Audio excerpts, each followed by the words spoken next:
and we'll begin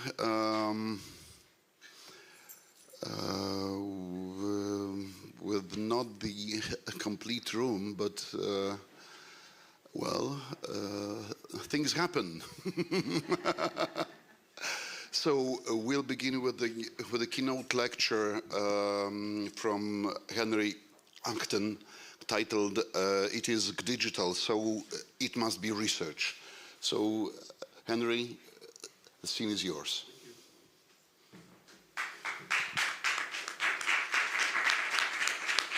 Good morning, everybody. Congratulations that you made it here this early. First of all, I want to thank Adam for inviting me to this conference. The title of my presentation is "It's digital, so it must be research." First, I want to give a small outline of who is talking actually to you guys and girls all into this area, and then conclude the presentation. So first about myself. So I studied architecture in Eindhoven, so I'm Dutch, I'm not Czech, but since 2005 I work at the Czech Technical University at the Faculty of Architecture. Now these are boring, a different way, little bit different way, little bit different way, little bit different way, little bit different way, bit different way. Before I went to high school, I was already fascinated as a kid with science fiction, with fantasy, reading books, things like authors like Isaac Asimov, Tolkien, of course, Lord of the Rings, but also Stanisław Lem, brilliant Polish author. For example, the Tales of Pyrrhix the Pilot, or his cybernetic musings of robots, which were absolutely brilliant. And of course, series like Star Trek were absolutely amazing for me at that time. And there was also this wonderful series called Cosmos by Carl Sagan that really also made me interested in research and science. And most of all, the artwork of science fiction and fantasy, this imagination of these strange worlds, these new technologies and things that you could do were absolutely fascinating for me as a kid, and they still are. When I went to high school, at some point they bought computers, the thing you see on the left, the TRS-80. And that was the point when I started to get acquainted with computers and computer programming, with BASIC.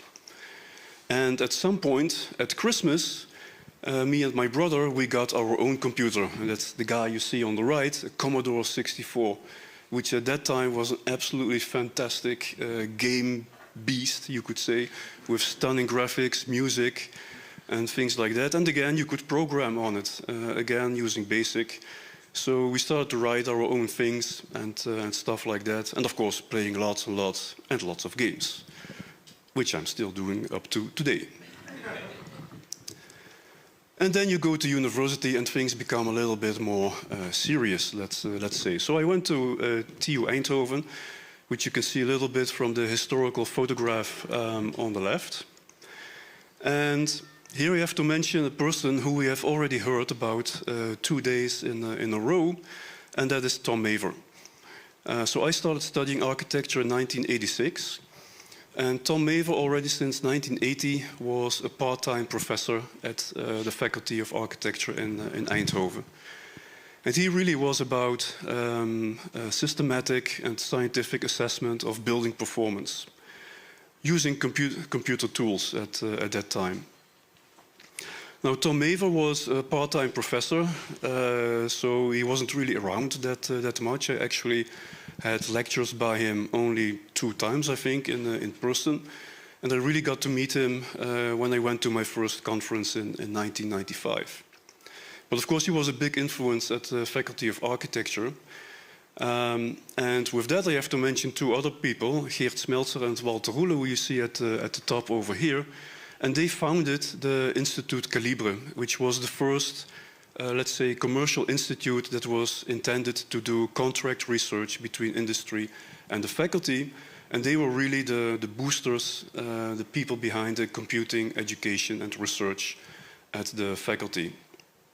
So they were the people who introduced virtual reality in our faculty as one of the first in the Netherlands at all. So as you can imagine, I was spending there a lot of time. But it was not my completely main interest. My main interest was in design theory, architectural theory, and especially design methodology.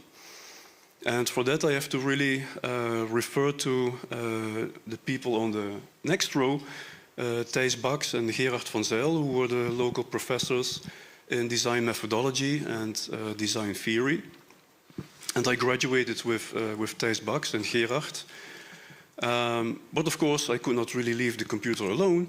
So when I designed my graduation project, I put it in virtual reality. And I was actually the first who did that. If you look at it now, you would say, oh my God, it was absolutely terrible quality, but it was the first in VR, and that was really a super, super experience.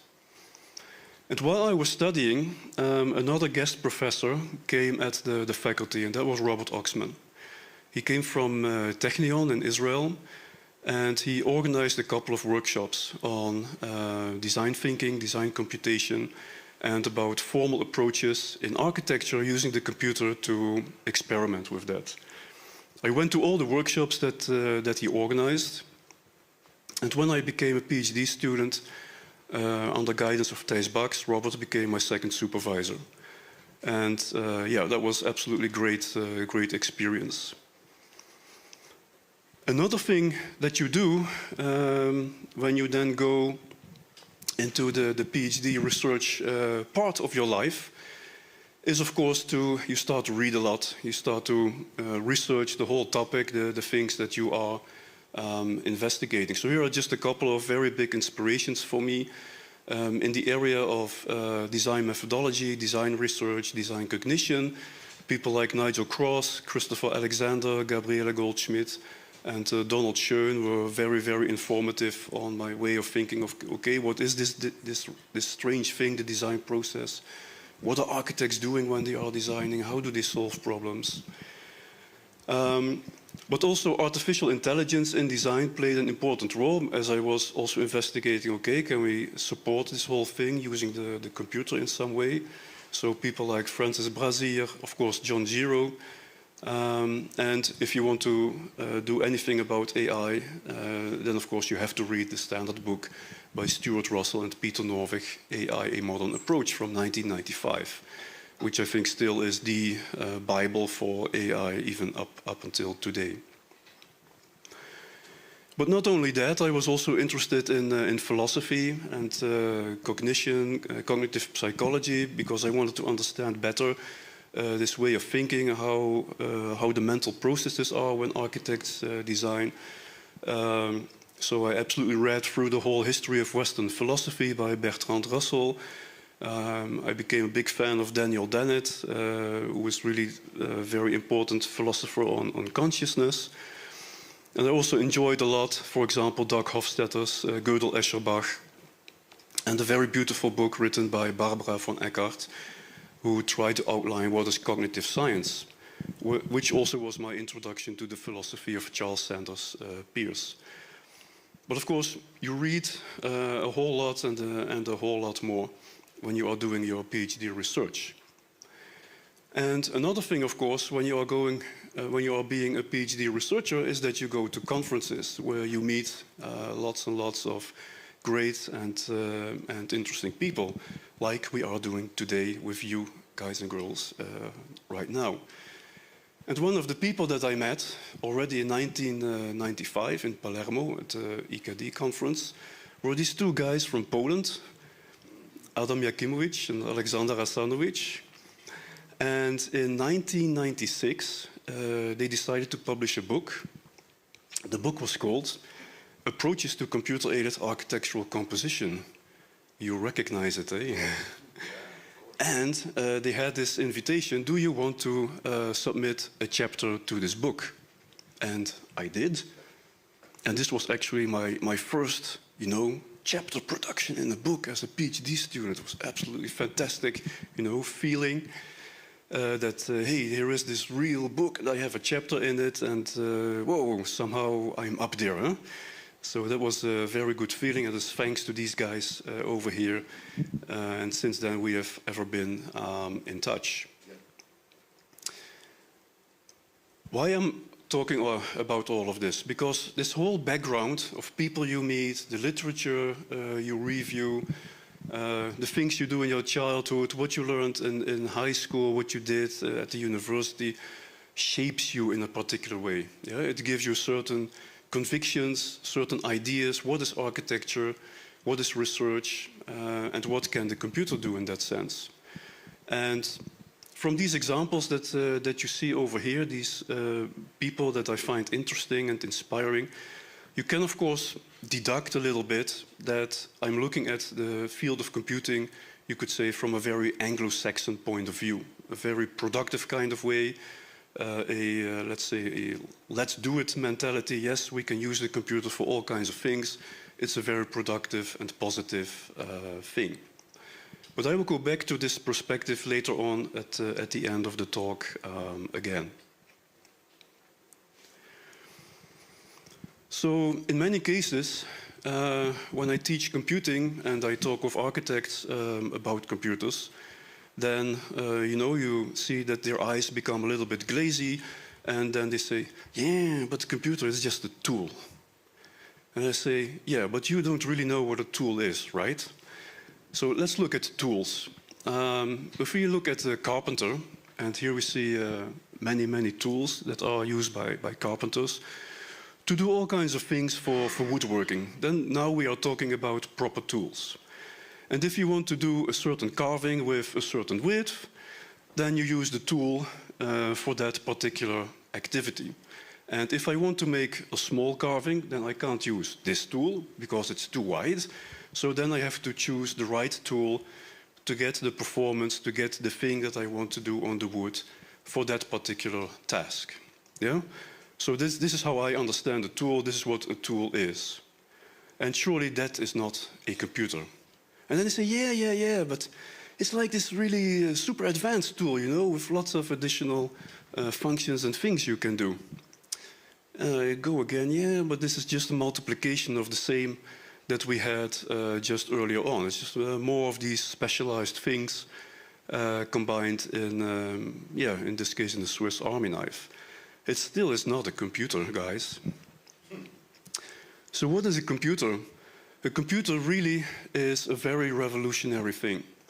And we still don't understand, I would say, the implications of that, what it actually is. But put very simple, if you can write a program for it, then the computer will do it for you. Yeah, and you can't tell a Swiss Army knife, now be a drill, or now be a word processor, or now be a database. But I can do that with the computer as long as I can program it like that. Yeah, so it's really, like already Alan Turing said, it's a universal machine. And if I can program it, then it will do what I want it to do. So that's why I say it's not a tool. Yeah? And if you look at it, the computer as a tool, then you are looking at it from the completely wrong perspective. You are asking the wrong questions and you don't really understand what's going on. So from this perspective, I see using the computer, using computation in research as basically architectural theory, but not architectural theory as, yeah, let's write a very long and incomprehensible text with lots of new terminology. But I feel it's really architectural theory, but you put it at work. Yeah, you do something, you produce something, you support a design process. You do simulations, you test something, you make tools.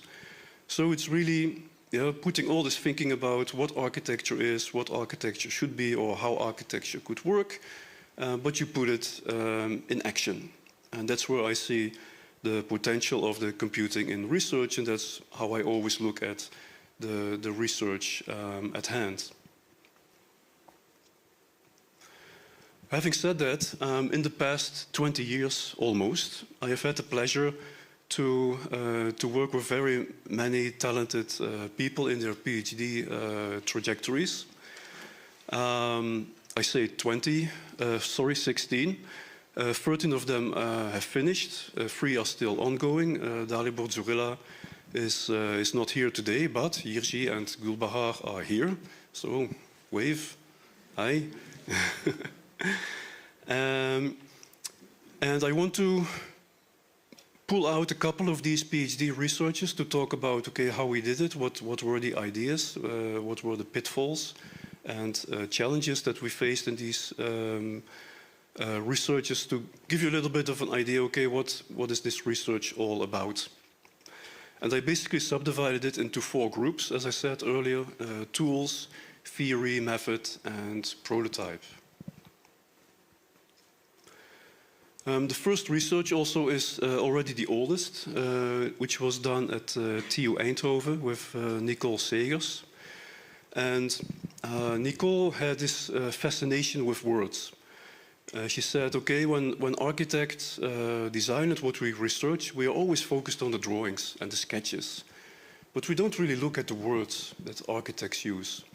And she said, what if, when an architect makes annotations during the design process, they are sketching and they write down text, they always do, but we ignore it. But what if the computer could recognize these words and offer free associations of these words and show them to you, these associations? Will that then help you in your creative process?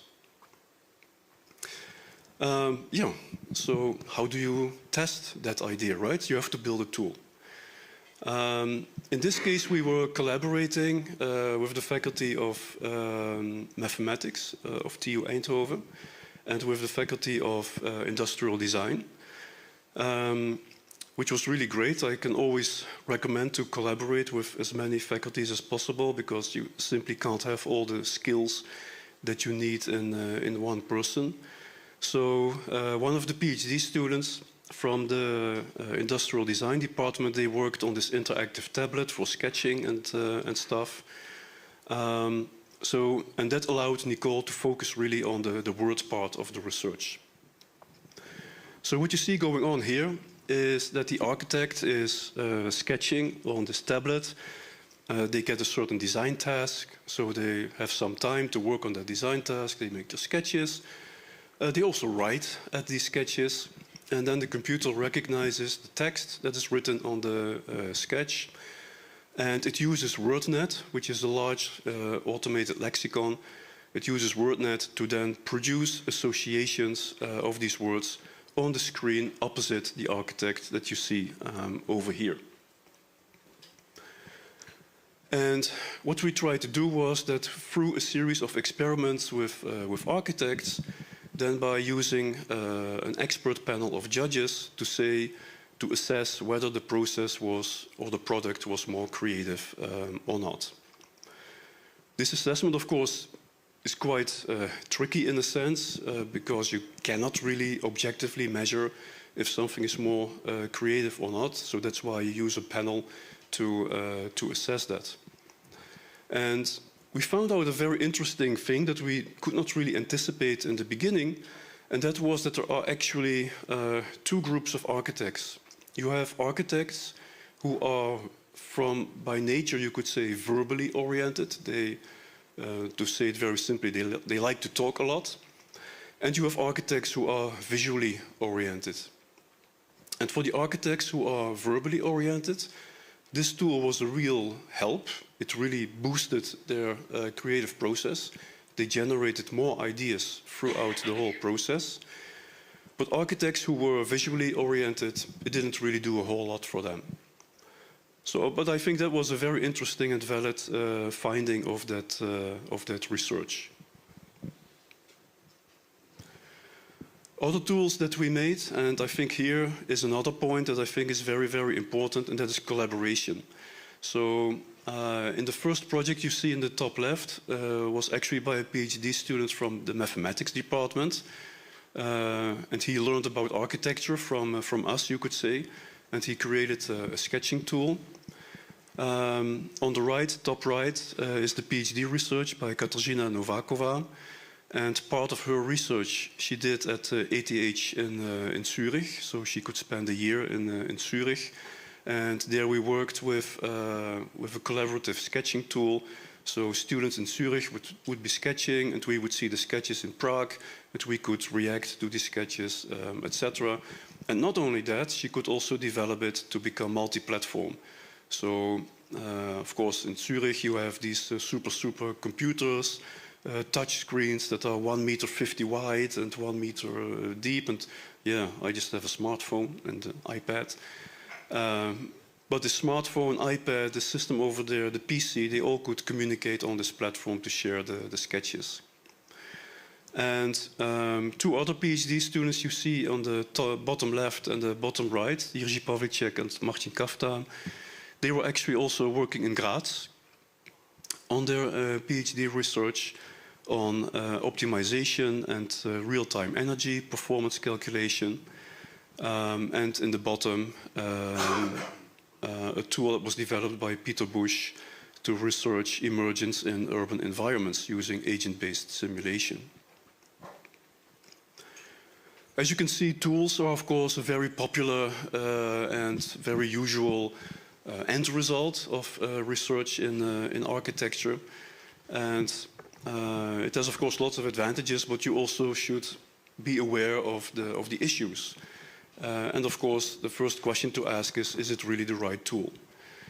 And you can only answer that question if you have set up the functionality really well in the beginning, otherwise you get this academic drift, what Annette was already talking about yesterday. And you have to set clear criteria, because otherwise whatever you do will be nice and good, but you don't really know if it's actually making sense or if it's useful. And of course, things like effectiveness and speed are things that you can only test and find out if you really test it with people and preferably with architects. There is of course a trend, because we are academic environment, to test our tools and our prototypes with students. And that is of course very nice, but students are not architects. Yeah? Architects should be people who have already a certain level of experience in practice. They have already a lot of background knowledge, they have a certain set of skills that they already have. And students, they are still learning the trade, so to speak. Yeah? So they are still in this learning process, so you cannot really derive valid conclusions if you only test it on students. Yeah? You should really look at architects as well. And as I said, especially in tool development, where you need many additional skills like programming and sometimes also making physical components for your tools, it really helps if you collaborate with different faculties or with different people who can contribute these skills. So for me, it's not that important that the PhD student should become a perfect programmer. But he or she should know what the problem is that has to be coded somehow. But if that then goes to someone who is really very good in coding, to a programmer, then you save, of course, a lot of time and a lot of effort. And things can become much more elegant and faster than when you try to do it yourself. As an example of a more theoretical research, as a PhD research, this was work done by Zuzana Talashova. And in most of the cases, when a PhD student comes to me, they come because they have a certain ambition, they have a certain desire or a wish, what they want to work on. And in this case, Zuzana said, I love fuzzy logic, and I think fuzzy logic can be really useful to evaluate architectural buildings. And yeah, I think that's certainly a very interesting intuition. So let's develop that into a research. So what we then did was to look at the body of works by Adolf Loos. And then Zuzana encoded this whole body using fuzzy logic. So very shortly, fuzzy logic. So the classical problem, if you build an expert system, is that you make decisions on the basis of yes or no. Is it this? Yes. Then we do this. Is it that? No. Then we do that. But many things in practice don't really fall into these very clear categories, yes or no. Sometimes it's maybe, or it's a little bit yes, or a little bit no. And that's what fuzzy logic tries to model. Yeah, so you make a distinction where you say, okay, in these cases, I'm quite sure that the answer is yes. In these cases, I'm quite sure that the answer is no. And then there is a gradient in which I basically shift, you could say, my opinion or my judgment. So Susanna analyzed the whole body of Adolf Loos on the facade composition, the interior spaces, the materials, the constructions used, made all the fuzzy rules for analyzing this oeuvre. And then she could answer basically two questions. The first question was, yes, I can use fuzzy logic to describe an architectural oeuvre of an architect, which of course is a nice result. But you can then also use it to, let's say, test or analyze new examples of buildings and say to which degree they are Loosian or not. And in history there was, for example, a quite long debate whether the house Wittgenstein, which you see on the bottom of the photograph, was designed by Adolf Loos or not. Now we know that it was actually a student of Adolf Loos, but at some time there was a debate. And using fuzzy logic, you can then show, you can't say the definite answer, yes, it was Adolf Loos or not, but you can say to which degree it would fall into the oeuvre of Adolf Loos. And I think that is a really important result, because very often if you want to do these kinds of classifications, you do that on a certain, could say, academic background, your knowledge, your erudition as a historian, on which you can make this judgment, an informed judgment, but you don't really have a formal framework for that. And fuzzy logic actually gives you this formal framework. Yeah, it's simply mathematically proven that it works. So in that sense, I really like this kind of research where you can see that a certain formalism can help you answer questions that usually would be architecturally theoretical. Today, of course, we will use neural networks, right? Deep learning and stuff like that. Two other researches that were more oriented on theory. One on the left was by Petr Hladek. And every 2 or 3 years, you see a PhD student who says, yeah, we have to map this whole thing called digital architecture. And Petr also wanted to do that, but this was already in 2008. And I think what's really nice about this kind of research is that it allows you to map the evolution of our field. Yeah, because things develop still pretty fast, I would say. And things that were fashionable and in vogue 10 years ago, you basically don't do that anymore today. But it's good to have this historical picture. And Radim Garlik, who you see on the right, again, a student with a conviction, yeah, we should use XML in architecture and construction. It will improve everything. And then you say, yeah, okay, nice assertion, but how do you prove it, right? How do you turn that into research? And of course, the difficult thing is you can't really turn it into research because it's pure speculation. We don't have the time to implement XML and then wait 10, 15 years and say, yeah, was this really a good idea or not? So how do you turn that into research? So what we said was, okay, we can't really implement it and predict the future, but we can look at the construction practice as it is today. So let's first very systematically describe the whole practice of construction today.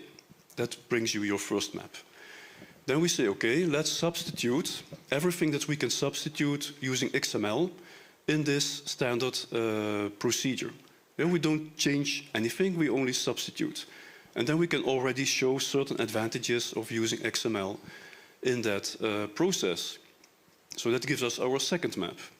And then we can make the third step and say, okay, so now we understand better what the current situation is, how we could improve it a little bit, and what if now maximally we would implement XML everywhere. And that is of course still speculation.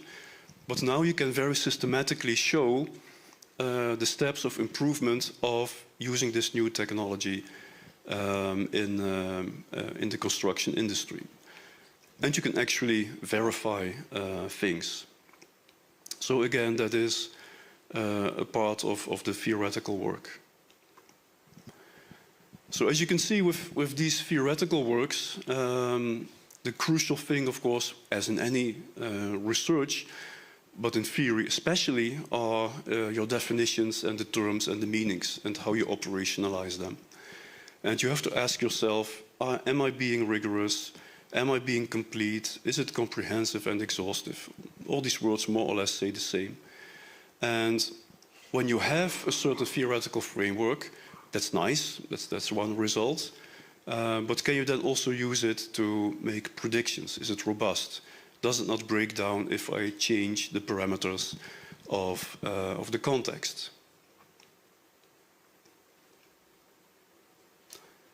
Just checking my time here. Good. The third PhD research that I like to highlight is on the area of method. And method research, at least in our faculty, is very, very popular, where PhD students said, yeah, if only we improve the process for housing, for legislation, for urban design, whatever, then we make a better world in general. But yeah, this method research is really very, very hard to verify, right? And with Dana Maciejowska, she had this question, can we make a systematic analysis how we should teach CAD? Again, this is about methodology. And what she came up with was a wide array of techniques, you could say, of smaller methods that would map out how CAD teaching is being done. It has 4 phases. The first one is to systematically, every year, again and again, make an inventory of the state of the art in CAD education, yeah? Because these things change over time. So just to have this baseline, what is happening here locally, what is happening internationally. Another part of what she did was to measure systematically every year the entry and exit skills of students. How much do they know when they enter the faculty? How much did they learn when they leave the faculty? And then to cross-check that with the required skills that practice was actually asking of the students. And then using all that as a baseline to do all kinds of experiments in education. And then repeating this framework all over again every year continuously. So for example, if you're in education for a certain while, then some things become, you know, rather stagnant. And you think that certain things are quite, let's say, constant. But if you really measure it systematically every year and every year again, then you see this whole field is actually changing. So just as a very small example, the graph that you see over here on the top right, which measures the amount of students that have no CAD experience whatsoever before they enter the faculty. And this number, the oldest one, is at the bottom, 2006, and it goes up, in this case, until 2013, and you see that that number drops. And that is a very, very important background, let's say, parameter for understanding the entry skills of students when they start studying architecture. So with this whole set of tools, methods, she came up with this, you could say, methodological framework to answer the question, how should we teach CAD? As I said, methodological research is very, very difficult to verify. And you can only verify it by testing it out with the real practice to keep repeating the method and see if it works and if it makes sense. And in many cases, you don't have that time as a PhD student. Here we had the advantage that Dana Maciejowska could track all of this through a very long period of time, so we could verify that it worked and that the results made sense, but very often you don't have that time. So then you can only test really on the internal logic of the method. Yeah? So if it is a method, then it should have clear steps, and it should have defined results per step, and the steps should build on top of each other. And you should have criteria of that. If you don't have these things, then it's simply not a proper method. And it should also have a clear purpose. When do you use a method? When do you not use a method? And very importantly, and yet another pitfall in many cases in methodological research, is that the only one who really understands the method is the guy or girl who developed it. So a very important check criteria is, can other people use the method as well, and does it give the same results? And if you repeat it, do you still get the same reliable results? But still, it's very tricky kind of research, very hard to defend that you did it right. And finally, the kind of research that is also, of course, very, very popular, because in many cases it's very spectacular research, and that is making prototypes, making actual things.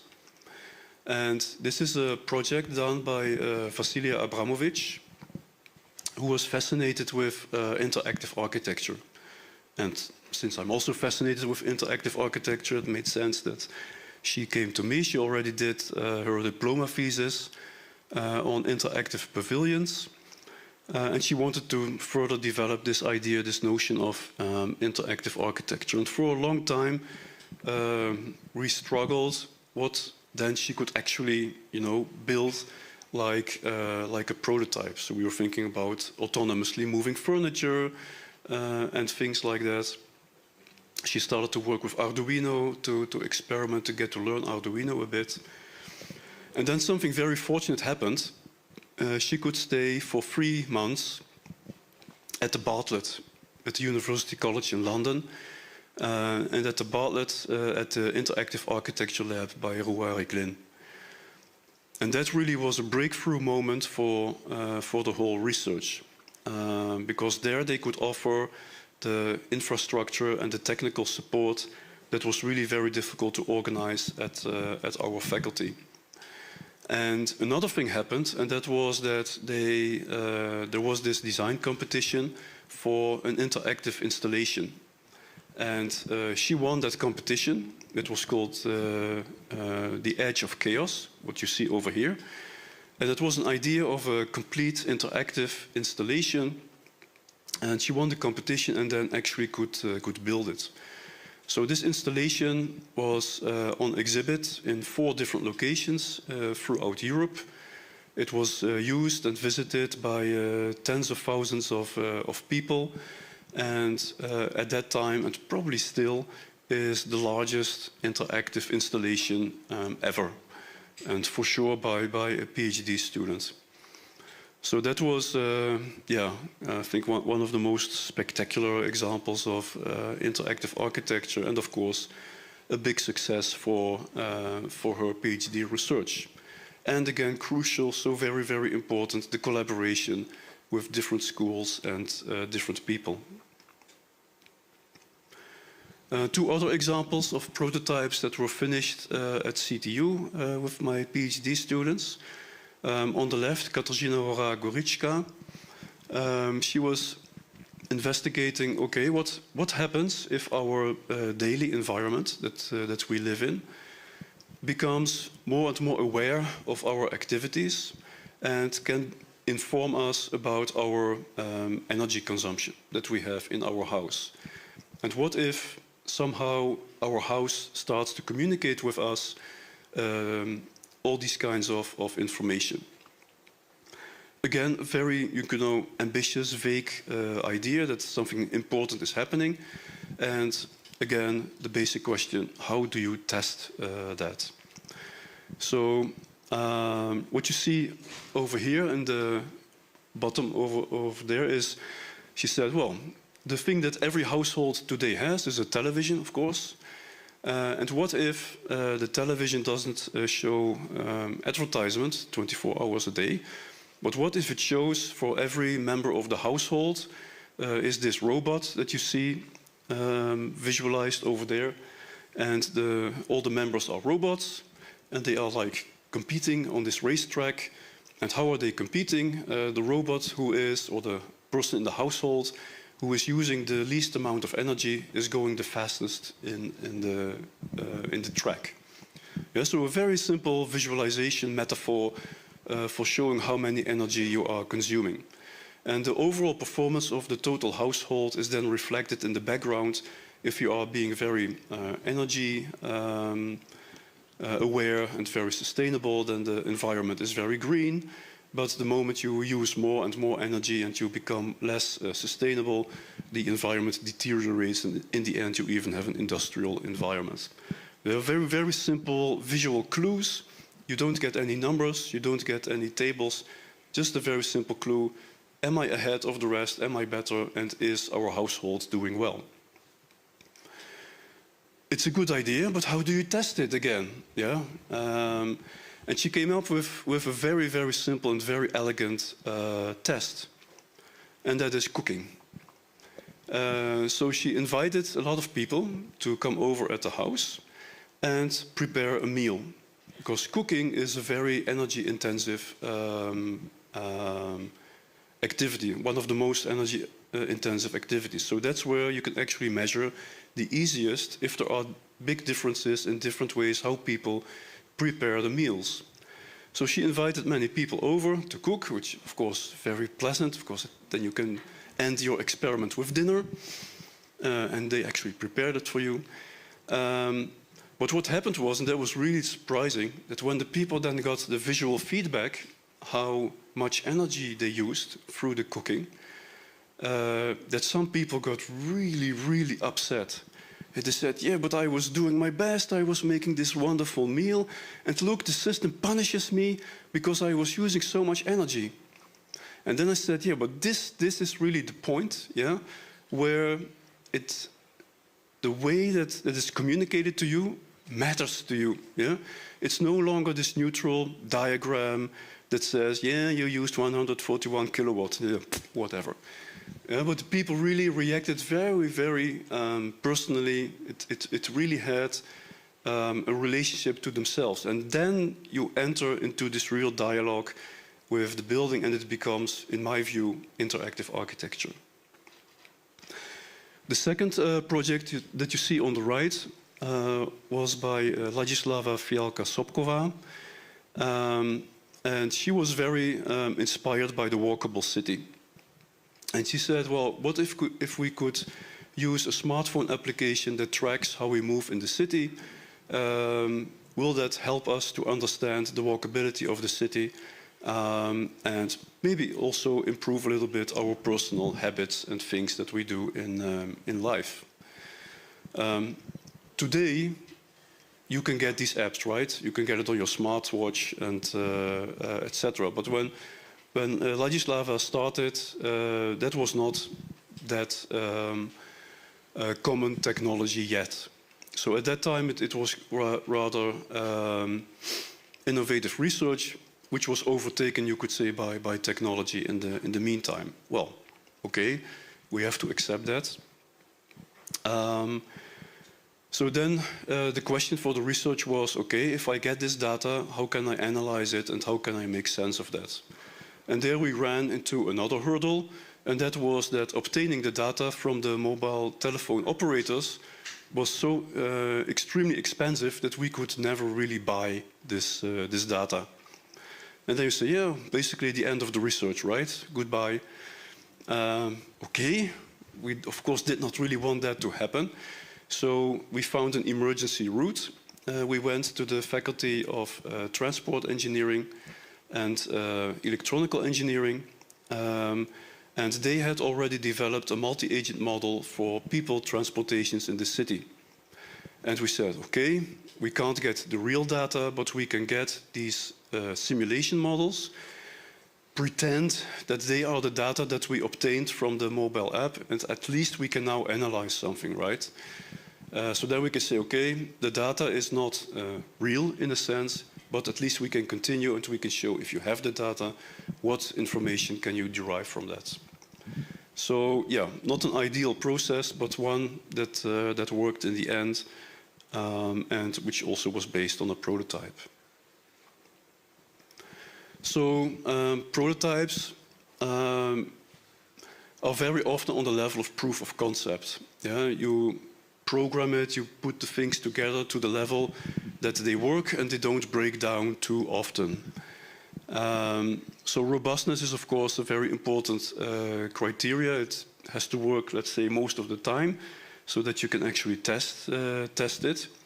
I think a very big advantage of making prototypes is that it has to be holistic. Yeah? Somehow the whole of the prototype has to make sense. It also has to have, you could say, a certain even aesthetical quality. So you are doing more than purely the research questions. Of course, the test criteria are very important. You need to know them in advance, otherwise, again, you get this academic drift.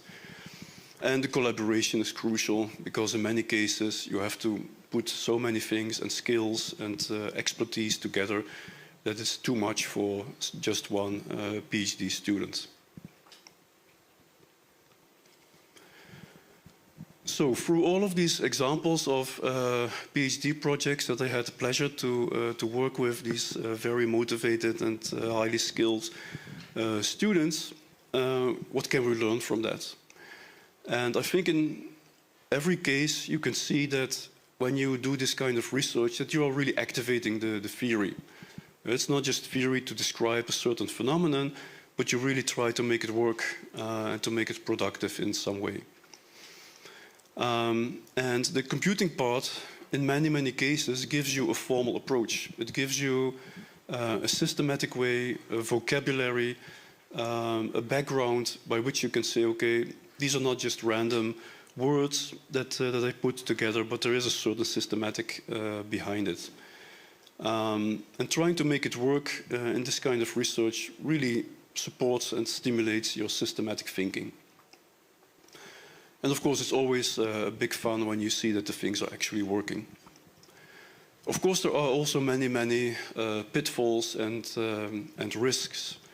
7 of them we already heard yesterday. They come a little bit back also here.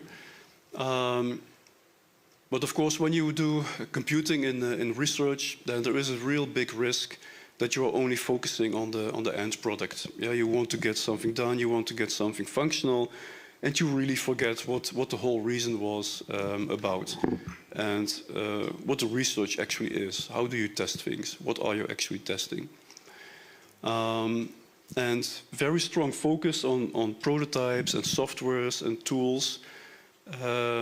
Then at the end of the day, you are so happy that that thing is finally ready and it doesn't break down anymore, that you don't really test it anymore. And that's, of course, a very serious problem. Another thing that might happen quite often if you work in this kind of strategy is that somehow it doesn't align anymore with the context for whom it is actually intended, for architects or lay people. And what of course happens with every PhD project, especially when you start, is that your ambitions are too high and they stay too high. You always have to focus and make things so precise that you can actually build a prototype and you can actually test it. So in many cases you have to simplify and focus the question so much that, of course, many other things you can't really answer, but it has to stay research, it has to stay verifiable, the things that you are actually doing. So, remember when I described my outlook, how I look at why I think computing and computers are a great thing and why we should use them more often in research. Yeah, so this very proactive, let's say, Anglo-Saxon view of computation in architecture. And you have to be aware that this is just one perspective, how to look at architecture, and there are so many more. And for that reason, I'm very happy that today we also see these results of the exhibition of the East Design Days, where you could say the inquiry or the intellectual or artistic activity of the people who make all these pieces is not science, it's not research, it's certainly not computation, but it's artistic and it's humanistic and holistic in a way. and focused on a certain, let's say, aesthetic pleasure or experimentation. And these are very, very valid and important parts to look at architecture as well. And we should not forget about them. And in many cases, it's not computational research. It doesn't really matter. But we simply should not forget that all these different perspectives and all these different approaches are also there. And sometimes they are not compatible with the way we think, the way we look at, yeah, it's not research, or yeah, it's not computation. But then that should really be a point of debate, yeah, and not saying, okay, not interesting, I don't do that, you are not a real scientist. Yeah, that I think is the wrong way to look at it. So you have to respect that there are many, many different ways how to look at architecture, how to look at the design process, how to make tools, that there is this whole philosophical, humanistic debate, how you can look at architecture, and that there are simply people who will never understand what and how you are doing things, and you have to understand that there are people out there, and you will never understand and how they are doing things, but it doesn't mean that you can't appreciate what they are doing. So there is always this dialogue, very, very important to keep in mind. Having said that, first of all, of course, I have to give my acknowledgements and thanks to the wonderful people with whom I had the pleasure to work on their PhD research in the past years, and with whom I'm still working on their PhD research in these days. And finally, of course, it's not me who is just talking over there. So these are the people from our group, MOLAB at the faculty. It's already a little bit older picture, so you can see I had more hair, and some people changed. The new people are there, but this is more or less, you know, the collective in which we do this work, and thanks to this collective, we can actually do this work. Yeah, it's not a one-man show. It doesn't exist. So with that, thank you very much for your attention.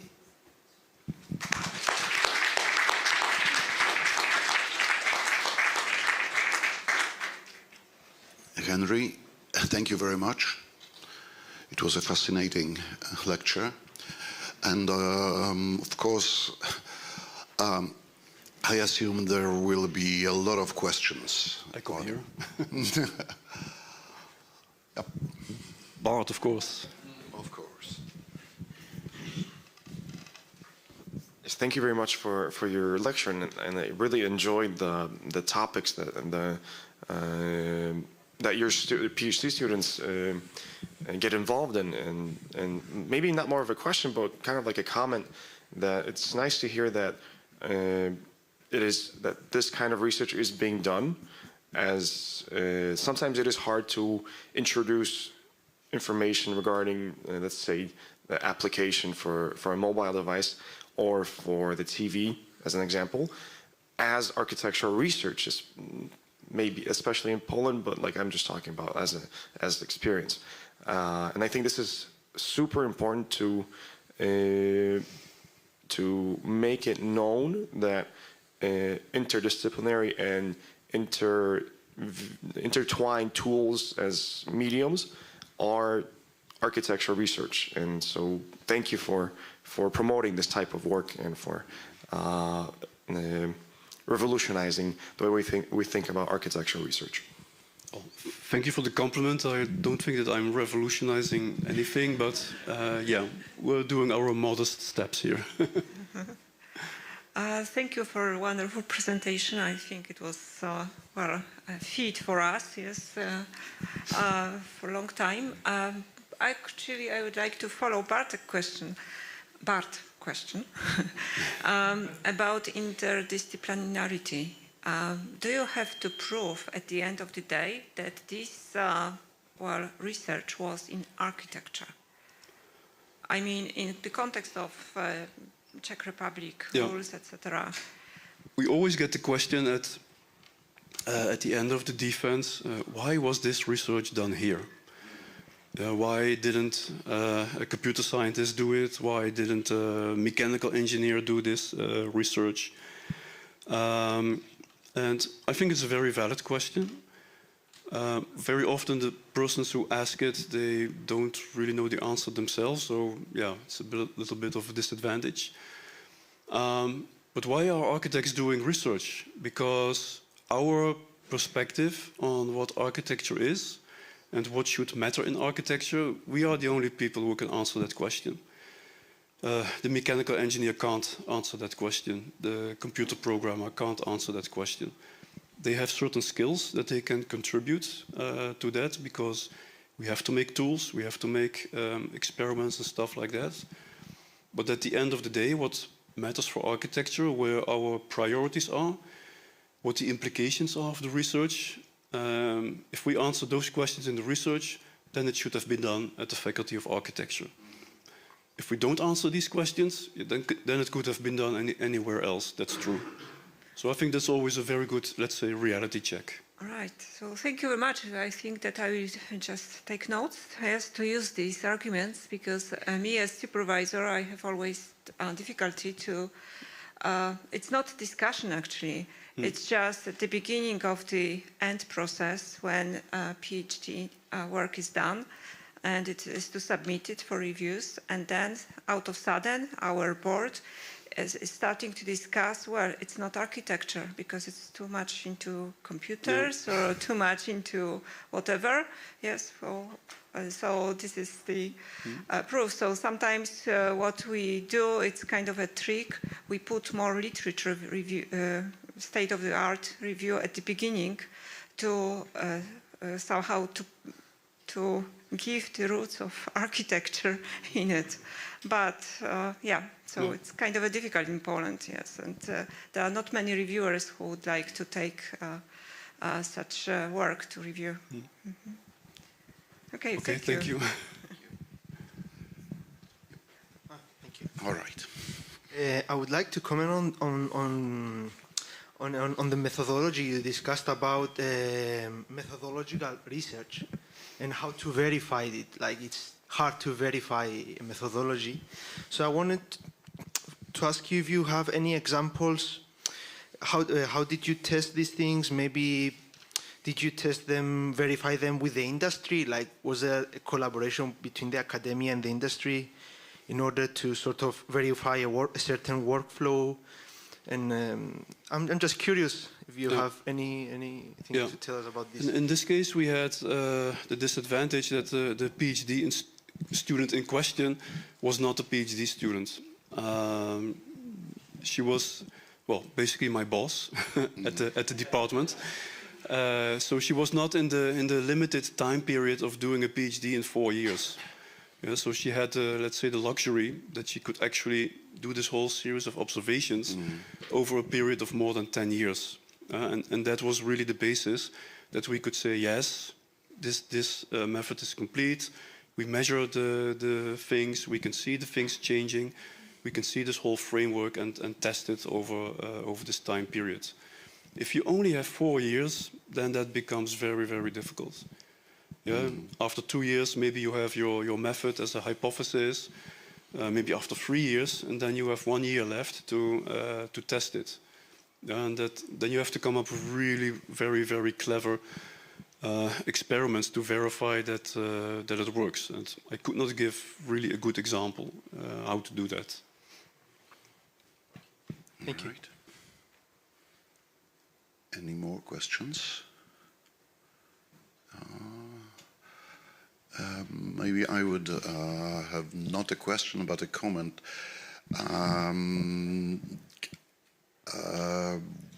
One of the, let's say, requirements for reliable research you mentioned is defining the context. And I think that especially in architecture, defining the context of the research is very important. And then maybe some doubts that that we could have if it is the architectural research, or if it should be done at the Faculty of Architecture, then would be resolved. somehow, because I think that it is not the issue of inventing the context, but to reliably define the context of the research, because architecture as well as digital media in architecture are so wide fields, and we will never cover the whole field with one research project. Yeah. That's for sure true. But that's of course, I would say, a general, let's say, problem or characteristic of research in architecture. It doesn't have to be computational or digital, but simply to come up with the right framework to set the context. What are you investigating? For whom are you investigating it? What is your method? What are your criteria? These are still hard questions in architecture in general for any PhD project. Yes, Henry, thanks for this lecture. I think that was really great, not only for the PhD student, also for us. And I would like to point out for the PhD students what you mentioned to be too ambitious in terms of your PhD. That's really essential that you keep that in mind. That's a real danger, because when you start to work in a field, you end up to become excited about all kinds of possibilities in your field, and you want to do 3 PhDs in one normally. And that sometimes ends in a little bit of disaster if you don't focus clearly on the question that you want to do. So I think that's really also very essential. Quite often you have to hold the horses a bit when you do research. And I don't know if I should announce the PhD workshop now or in the closing ceremony. You can do it now. Maybe it's a good thing to do. You know, we're organizing the EKD conference in September in Graz. Any one of you submitted an abstract? Accepted an abstract? Great. Sorry, you cannot join the PhD workshop.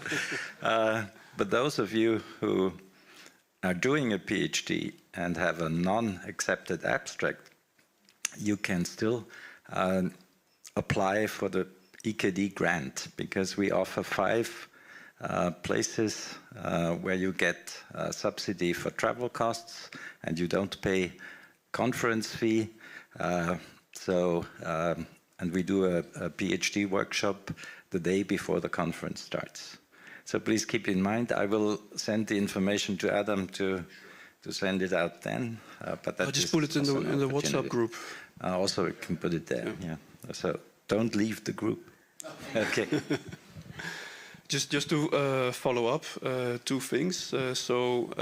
Stay ambitious. That's fine. Don't lose your ambitions. But be realistic in the research, right? You will always encounter the supervisors who push on the brakes, and so that's our role basically. And concerning the PhD workshop, I can really recommend it. It's very, very useful. So the basic rule is, if you have never presented the paper on an EKD conference before and you don't have an accepted paper right now at that conference, then you can apply for this scholarship. As Wolfgang said, 5 people can join, and it means that you will have a panel discussion, half a day, with these other PhD students, where you present your research very typically in the beginning, and you get a lot of feedback about the research and things like that. And you can join the conference, which is really great. And you get to see the Kunsthaus. I can ask one more question.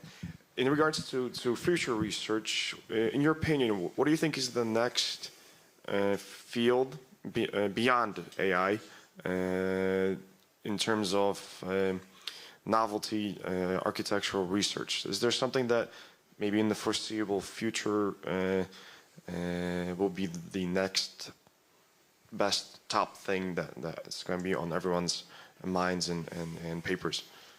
I was going to say AI, but then you said beyond AI. Okay. So for me, definitely interactive architecture, because our buildings have to become much more responsive to the environment, to the way we behave, to put the resources that we have actually to the users that they have at that point, and not offer them like 24/7 hours a day, and we waste a lot of energy and resources. So that one for sure. Sustainability in general, of course.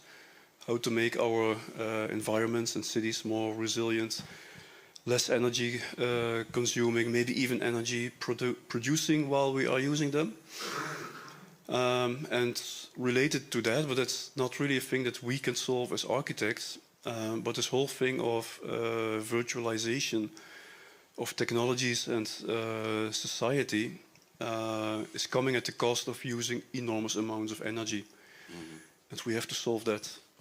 Otherwise, we can pretend that we are green and electric and I don't know what, but at the same time, we are killing ourselves because we need so many resources in these computing centers that are keeping the cloud up and alive. So, just as a few examples. Right. Thank you. All right.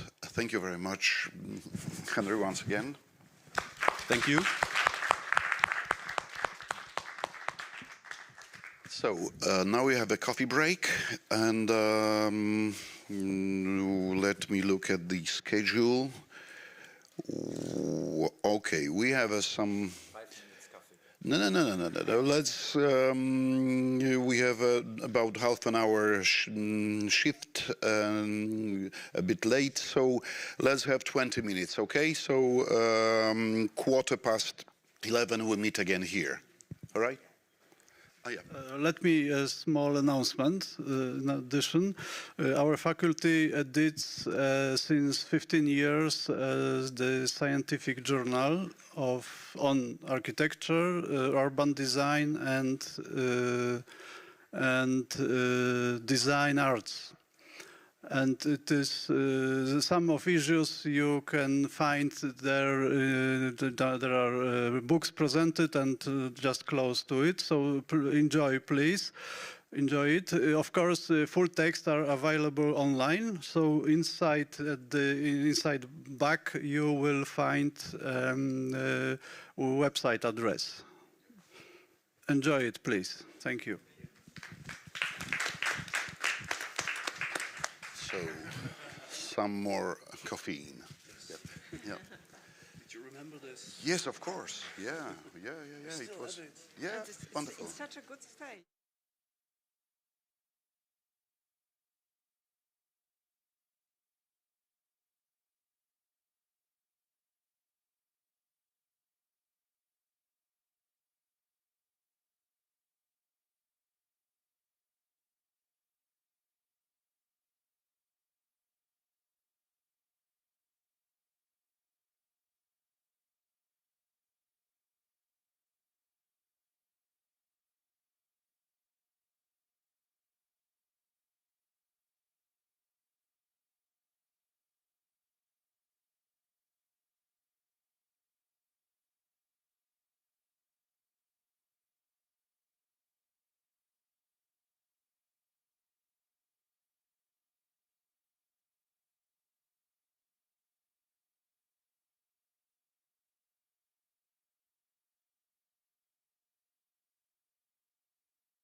the session. It's the last session of the conference.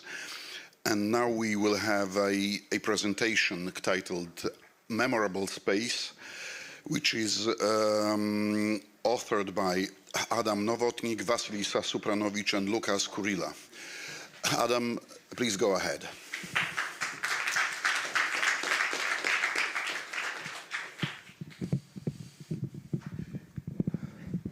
Okay, good. Hello. So my name is Adam Novotník. I come from Czech Technical University in Prague, and I'm practicing architect, PhD student, and I would say VR enthusiast. So this presentation is called Memorable Space. Maybe I should add Memorable Space in VR. And it's going to be about this experiment we did together with Vasilisa and Lukas. So when I first tried virtual reality, it was a really strong experience for me. And I was kind of disappointed that architects usually use it only for presenting their designs, and they don't actually use its potential to create something completely new, and which can only exist in this digital space. And I was looking for something which you could like utilize this technology for, and I stumbled upon this memory palace technique. It's an ancient technique. It exists for like 2,000 years, and in ancient Greece, people used to memorize long poems and this kind of stuff. And I thought this might be it. So to give you an idea how this works, it basically takes this long, tedious information and somehow attaches this to physical space. It basically makes this boring information more appealing to our brain, so it makes information more tasteful. To maybe give an example, you can create this simple code for numbers, and you are representing them with this kind of fruits or vegetables. So 0 is a melon, 1 is a leek, and so on. And then you just imagine this space you know very well. Let's say it's your apartment. And you imagine that banana is sitting on the couch and cherry is hanging on the doorknob. And you create this kind of story. So if you want to memorize, I don't know, 10,000 numbers in a row, you just place these objects within your apartment. And when you want to recall this number, you just imagine in your head the apartment and how the banana is sitting on the couch, cherries hanging on the doorknob, and so on. But even though this method is very efficient, it might be not so practical because it requires quite extensive training. It's limited, let's say, to the space you know very well. So if you want to create like 10 different memory palaces, they overlap, or you can't really, in the apartment place like different objects every time on the couch. And also, if you create this memory palace, you can't really transfer this to other persons. So you can't, let's say, create memory palace for remembering words from foreign language and give it to your students to help them to learn these words. So I was thinking maybe you can create this memory palace in VR because it's in you can produce a space, you can easily transfer it to other person just by giving them a VR headset. They can just walk in the space and utilize it and learn by that. And also you don't need to, they don't need to train this method. They can really just walk through the space and observe the banana on the couch. But for this let's say method, this memory palace in VR, you still need to design certain space. I did some early experiments, it kind of worked, but I just designed something random and didn't really know how to design this memorable space. What are the properties of a space which is prone to be easily remembered, because that's what you need for this memory palace in VR. And also, if you would create some very rich and really complex space, which is easy to remember because it's so appealing, it's also kind of distracting you from the stuff you actually want to memorize, what you want to focus on. So we did this experiment where we created several different kinds of spaces, and we were changing certain parameters of the space. And people were just walking through the space in VR, and they had this memory task, and then we were testing if they actually remembered the stuff in the space and which space performed the best. So we were changing the level of abstraction, let's say, or detail. The idea was that this picture you see here, yeah, it's kind of detailed and like kind of rich experience, but like I said, it might be a bit distracting because it's like maybe too many objects with too much of a detail.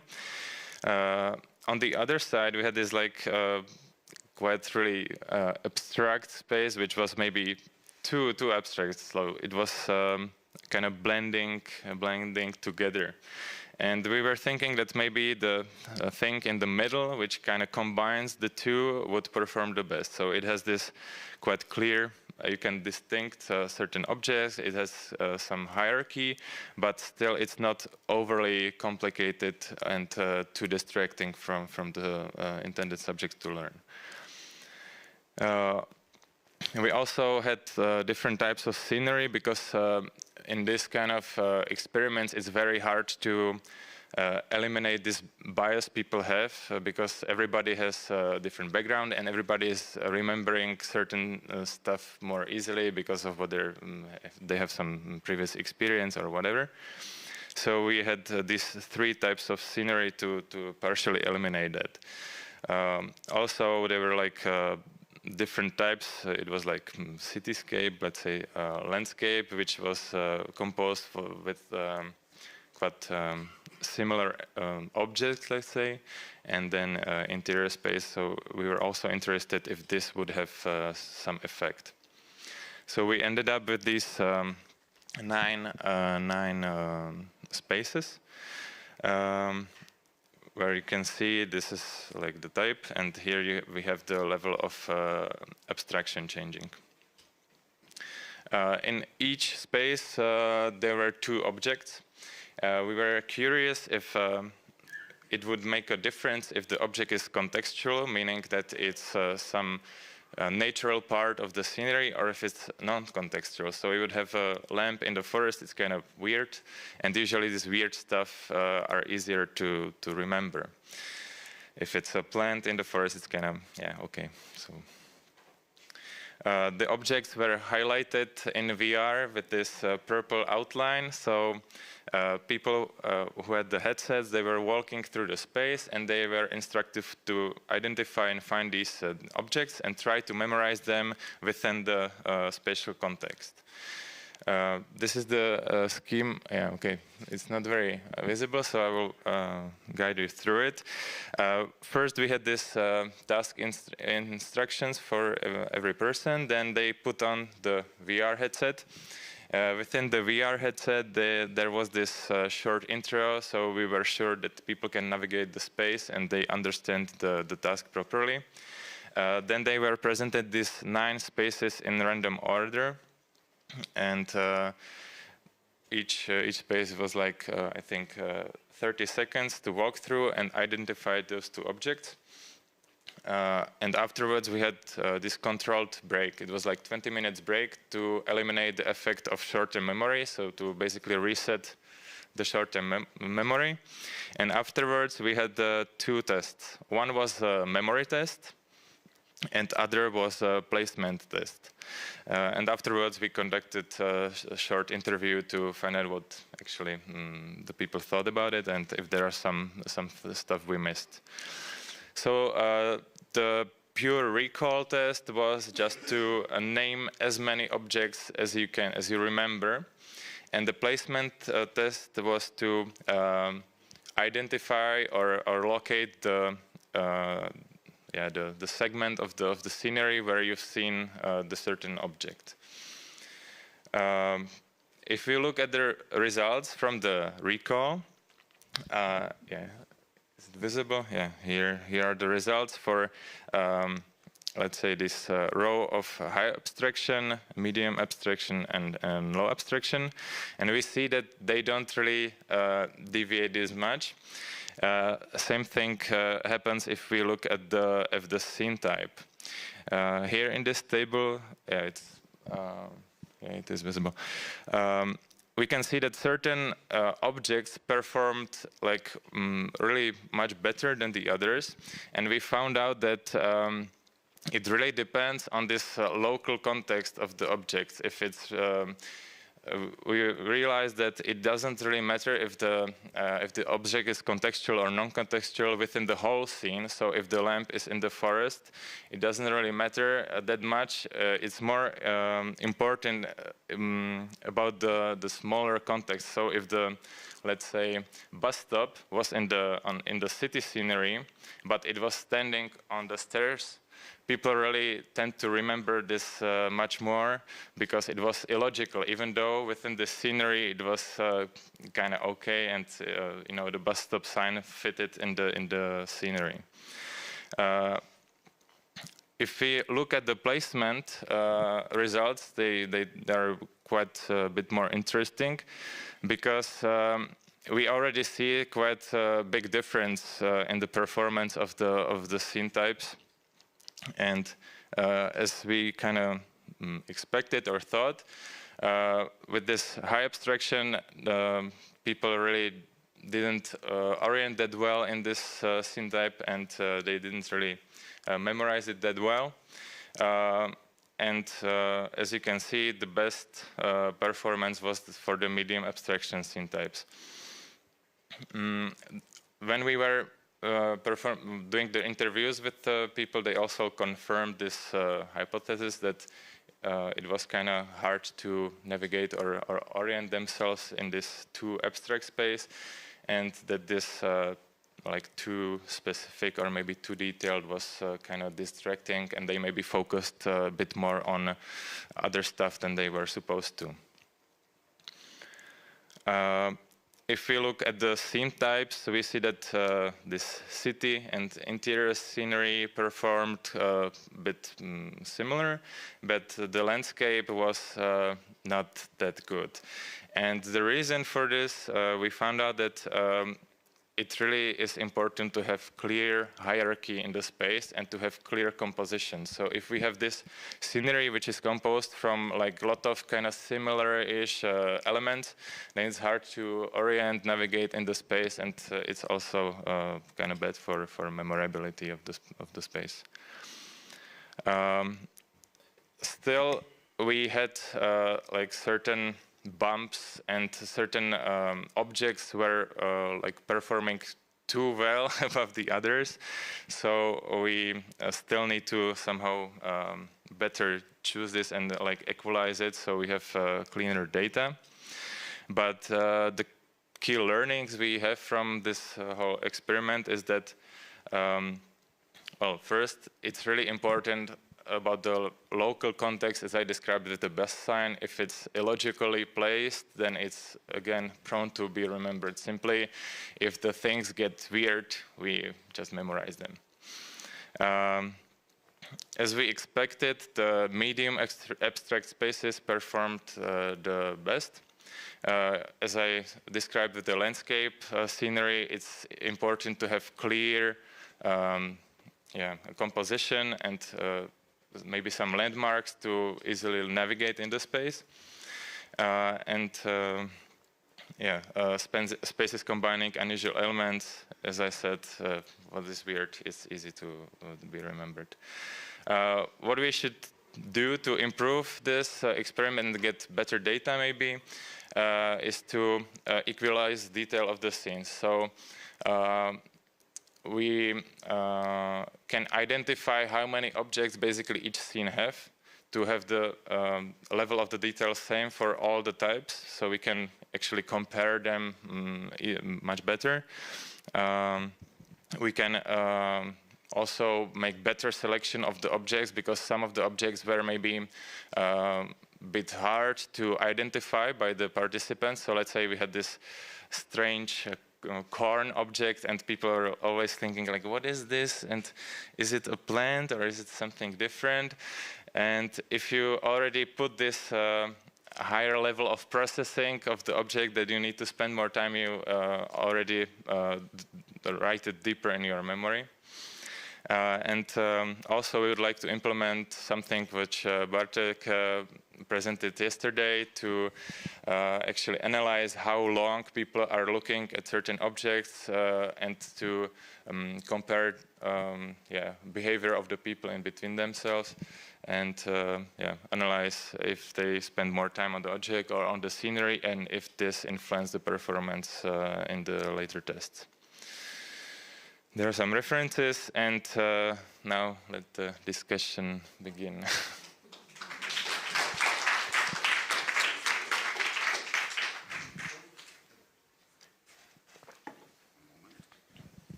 Thank you for the presentation. Did these scenes tested by different people, or the same people, test the high level, medium level, and the, low detail? We had like 30 people going through all the 9 spaces. So one person went through all 9 of them, and then we were measuring which of these spaces that certain person memorized the best, and comparing it with data from 30 people. Thank you. Thank you for the presentation. I'm curious to ask about the type of group of participants that, like, for example, there's people with dementia, there's people who have difficulty to memorize things. So I'm curious to see if you thought about the requirements for the participants. Is there an age group that you're specific, that you want to focus on, and how do you expand this? Because people may find this useful for them to test their memory and develop their memory. I'm just curious to...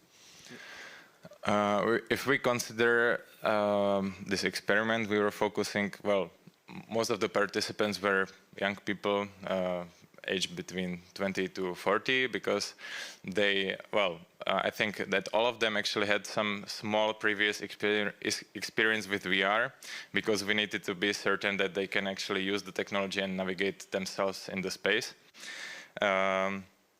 For example, when we tested it with some older people, they had a bit more difficulties to navigate and to understand how to, let's say, teleport themselves in the VR. If we think about the usability, let's say, of the method, maybe it could be also beneficial for these people who have, let's say, I don't know, Alzheimer disease starting, so they can actually train themselves and train their brain and memory. And yeah, this could be definitely like one of the use cases. And yeah, maybe we'll investigate a bit more in that.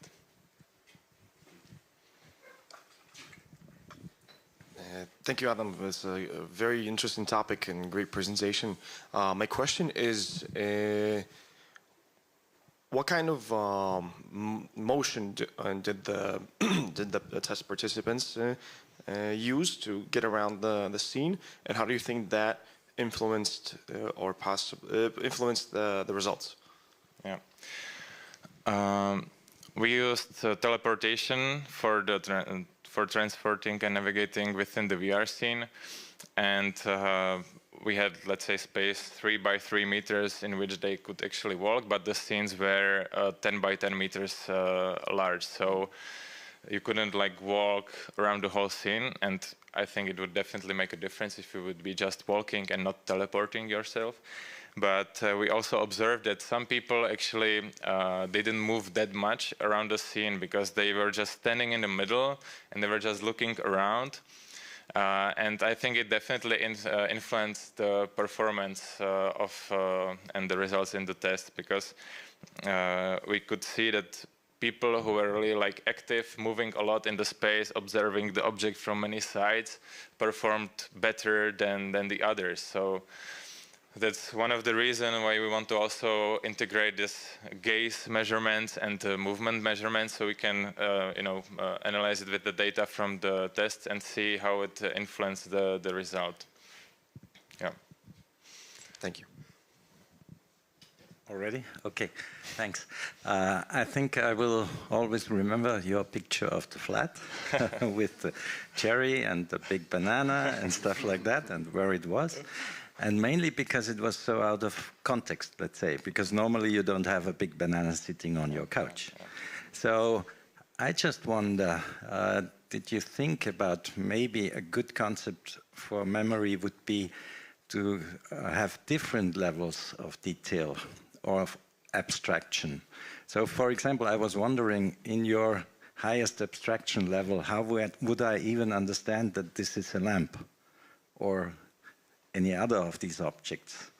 But if you create those objects that you want to be memorized in higher detail, so less abstraction within an abstract scene, that could really make it easy to memorize. What do you think about that? Yeah, I forgot to mention that all the objects had the same level of detail, even though they were placed in so different scenes. But yeah.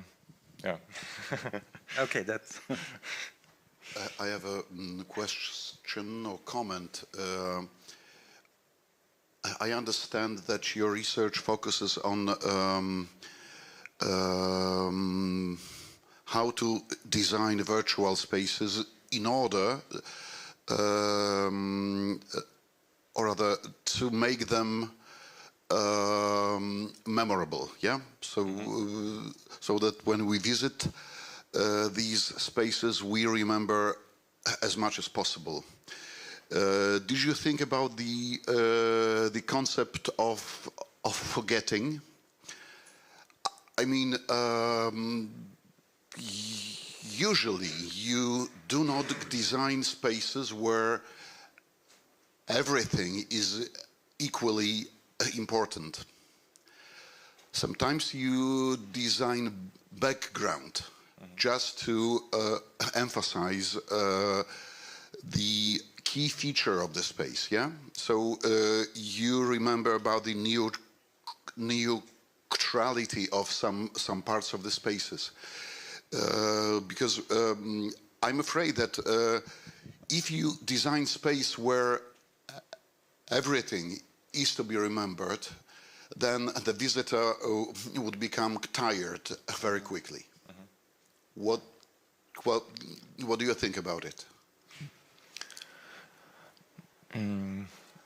So for this method, let's say for this memory palace, the space work, let's say, as a scaffolding for this new knowledge. And it should create, let's say, opportunities or like situations which are easy to remember if you place the object intended to be memorized in the context or in the location. So I definitely agree that the whole space, if there is only like 3 objects, you actually need only 3 like specific locations to make this scaffolding, and not this like super huge and rich space which would then distract and actually be counterproductive. Yeah, so you need to, let's say, fit the space to the specific needs or the amount of objects which you want to place in them. Yeah. All right, thank you. For a long poem, that might need a big space. Thank you for the presentation. I just want to ask you about, like, you called here, it is like multi-sensory experiences. how we can relate these VR experiences, like multi-sensory experience. Like, what do you think about it? Like, it is just visual experience, or like, I mean, I am not perfect about VR, but it could be integrated with the other reality issues like XR, maybe augmented reality, if we call it like multi-sensory experiences. Yeah, there actually were also some experiments with augmented reality where people placed these objects within, let's say, this space, and you would put augmented reality glasses and you would see that banana sitting on this chair. But then it's limited to this space, so you would actually always have to go here to, you know, recall this stuff. So yeah, it wouldn't work probably very well. And if you want to achieve this multi-sensory experience in VR, you can use also sound, which works very well in the VR. You can achieve this quite like believing or good spatial sound. And also it really helps if you can interact with the object. So the more activity you include in this process of exploring the space or manipulating with this object, the more like the deeper memory trace you create in your brain. So you can find ways how to make this VR experience multi-sensory experience. They even have, nowadays you have gloves which have haptic motors and sensors, and when you touch something, it can create some haptic feedback in the gloves.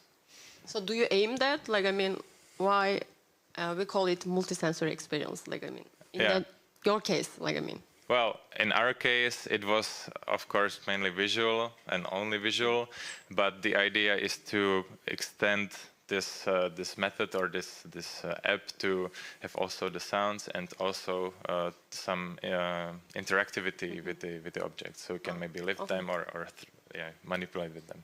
So then it makes sense. Thank you. Yeah. Like, I mean. I just have one more question. At the beginning you said this whole memory palace is, for example, to remind you of a poem that you learned by heart.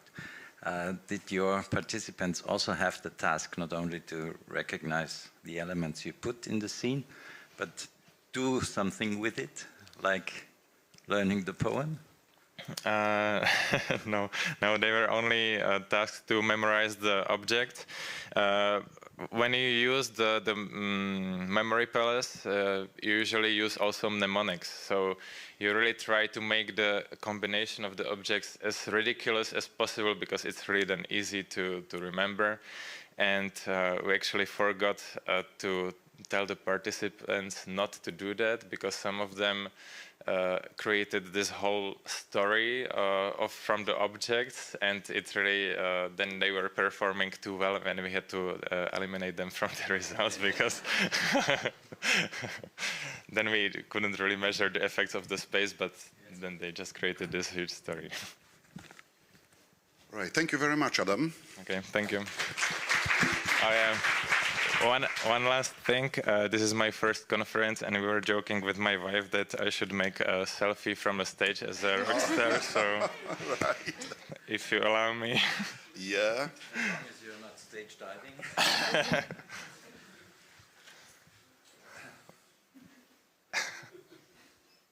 Okay, perfect, thank you. All right, so we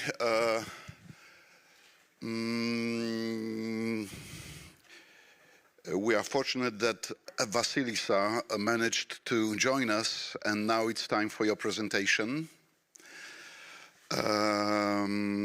Vasilisa Supranovich, together with Lucas Kurilla, prepared a presentation. Can an unrealistic level of detail be enough to feel immersivity in virtual reality? Yep.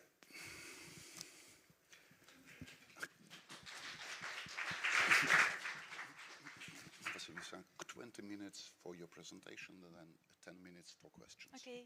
Yep.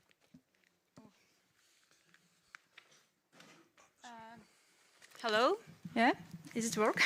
My name is Vasilisa Supranovich. And I want to present you my research, what unrealistic level of detail is enough to feel immersivity in virtual reality. The latest trends in computer graphics show that developers in race for the perfect image that are increasingly creating graphics that are difficult for the user to perceive. The struggle for impressive graphics has begun to raise questions among users more and more often. Graphic characteristics are infinitely approaching the level of hyperrealism, which in turn causes the phenomenon of underrealism and broken immersion in the virtual space. Some effect can also be seen in architectural visualization, especially when 3D and virtual reality is used. For the creator of any virtual scene, no matter if it's a cartoon of visualization of a new house in virtual reality, it's important that the user experiences a feeling of immersion and presence. These terms are important link between the user of virtual reality and the virtual environment. Immersion and present are connected. Immersion is important for ensuring presence. Immersion means how high-quality sensory information is in the virtual reality scene. Presence is how much the user feels like they are in virtual world. Sensory information is what we receive through all our 5 senses. 70% of this information is provided by sight. Therefore, geometry of the scene is one of its most important elements affecting users' perception of the architectural visualization. Dominating parameter of virtual scenes, geometry, its level of detail. As a good example, we can take the load system used in BIM, in which level by level the detailization of elements grows step by step depending on the purpose. This helps us to see that we don't always need the maximum level of detail all the time, but most of the time we can work with some level of simplification. Same principle can be used by interior designers. It's possible to buy models of the furniture with a level of detail so high that it will take too much time to render it, but the effect of user's perception will be similar to a much less detailed variant. On every variant of the sofa on the picture from left to right, the number of vertex is divided by 2. As we can see, half of them have the same effect on users' perception as their neighboring variants, no matter the number of vertex. Another good example of different level of detail implementation is an level of detail system used in game development. Developers create a certain number of models of the same object with different level of detail. Models then change depending on object distance from camera to lower the requirements of computers' hardware. When talking about load system in game development, it's important not to forget the mention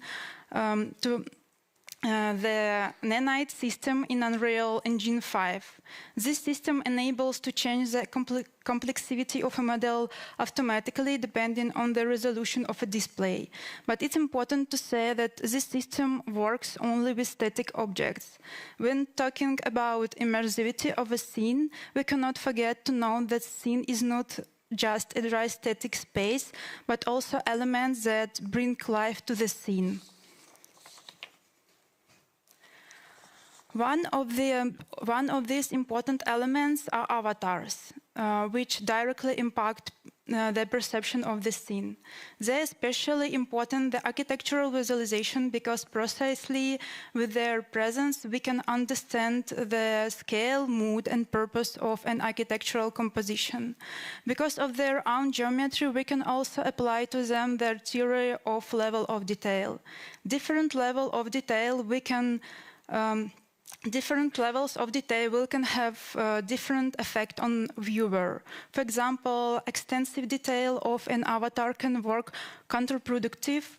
Positive viewer's perception can dramatically change to a negative one at a certain level of detail. This is known as uncanny valley effect. On this slide, you can see several examples of an uncanny valley effect, when an avatar gets to a certain level of detail which is maximally close to their reality. It starts to seem unrealistic and strange to our brain.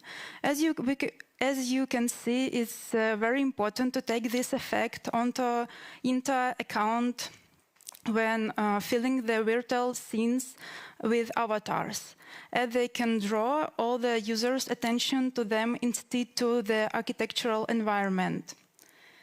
In near future, I will conduct an experiment.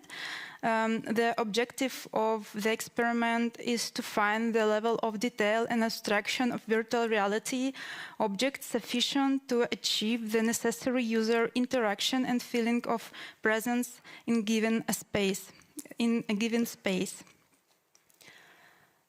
To conduct my future experiment, I will transform an existing environment, namely Czech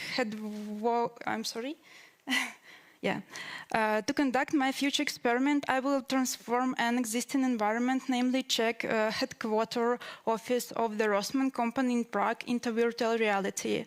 I chose it because for my experiment, a place which is not overfilled is needed. This place also needs to have enough of elements at the same time. It's also required to contain visual keys which can be represented by color or rhythm of geometry. For example, on this slide you can see the elements such as green and red color, rhythm of the suspended ceiling element, and so on. I will create 5 versions of the virtual scene, which will differ only by their level of detail. Of the versions will contain certain visual keys to maintain the thought that it's the same space. I will then let different users walk through the different versions of the scene. After walking through, users will be asked to fill in the survey and choose the variant which was detailed enough for them to maintain the feeling of immersion or into the scene. This will be first part of the experiment. In second part, I will let the users walk again through the variant of the scene which they choose in the first part. This time the scene will also be filled with avatars, and I will allow users to change their level of detail by pushing a button. The objective of users will be to choose the level of detail of avatars which is corresponding to the detailization of the whole scene. As the use of the virtual reality in architectural visualization becomes more common, it's important to maintain viewers' feeling of immersion into the scene. It's also important to consider the hardware limitation of virtual reality instruments. Therefore, the expected result is the analysis of the obtained data where a sufficient level of detail of the scene will be determined, which in the future will help the creators of architectural virtual environment to use hardware more efficiently and create less demanding products that will have the same impact on users as graphically more complex variants and will be more accessible to a wider group of users. Thank you.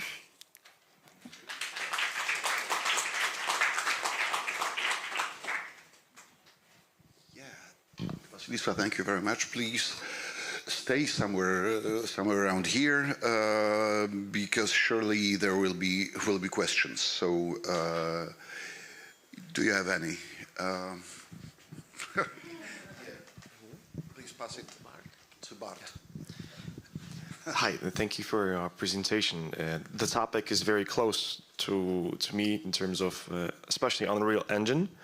And so my question is, do you plan to use a different like an additional method to verify if the space was really chosen as the favorite LOD, level of detail, instead of asking. Like some kind of natural way of letting you know that the person chose that version. Could you please simplify the question, Yeah, because I got lost. Yeah. Thank you. Because you mentioned that the survey, that the person will fill out the survey and choose which level of detail.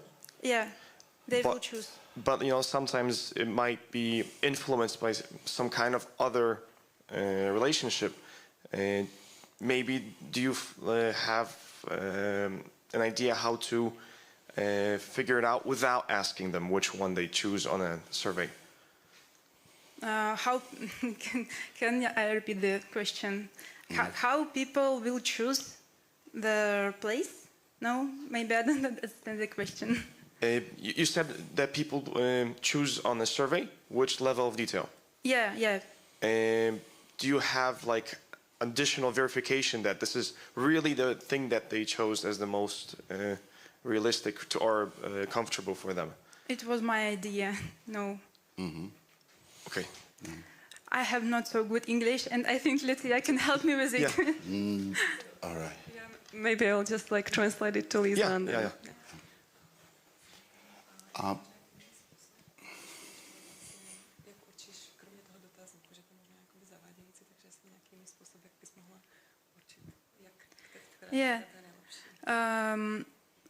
Yeah.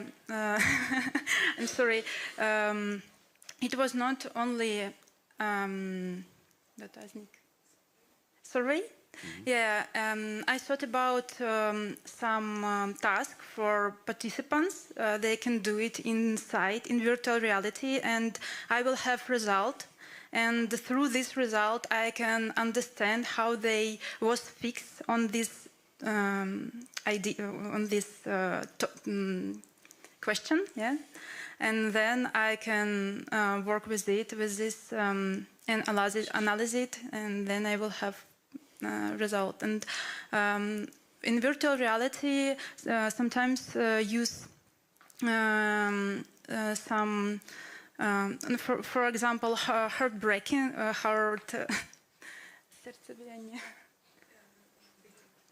beating heart, yeah, and this stuff. Mm-hmm. Okay. Yeah, thank you. That's my question. Thank you. Thank you.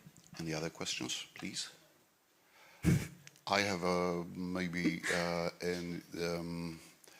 comment, because I understand that you are doing your research to achieve the balance between the level of detail of the scene and, as you wrote in your proposal, a satisfactory level of immersion of the viewer. Yeah? I think that this, the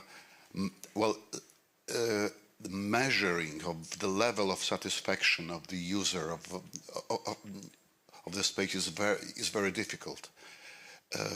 So I think some deeper reflection on this level will be needed here, because this comes to some psychology, the field of psychology.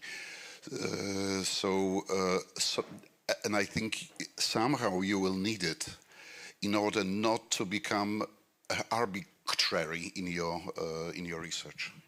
Yeah, I understood. Thank you.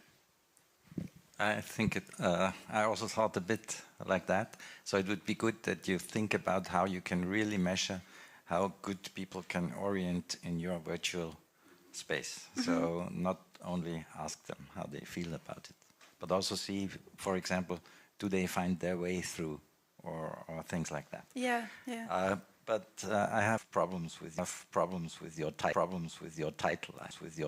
I have to say, because LOD is a well-established thing, yeah, level of detail in many ways, from starting with city modelings. So to me, there is no unrealistic level of detail. There's level of detail 0, 1, 2, 3, 4, 5, And that means a certain, so that therefore this title is a bit strange in my ears. Yeah. All right. Any questions, comments? Okay, thank you very much. Thank you. Thank you.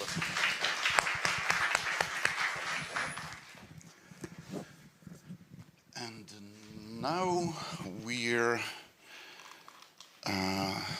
yes, Akshakta. Akshakta Ravi Kumar will speak about extended reality as a participatory method to facilitate sustainable urban regeneration strategies for brownfields in South Indian cities. Welcome. Yeah.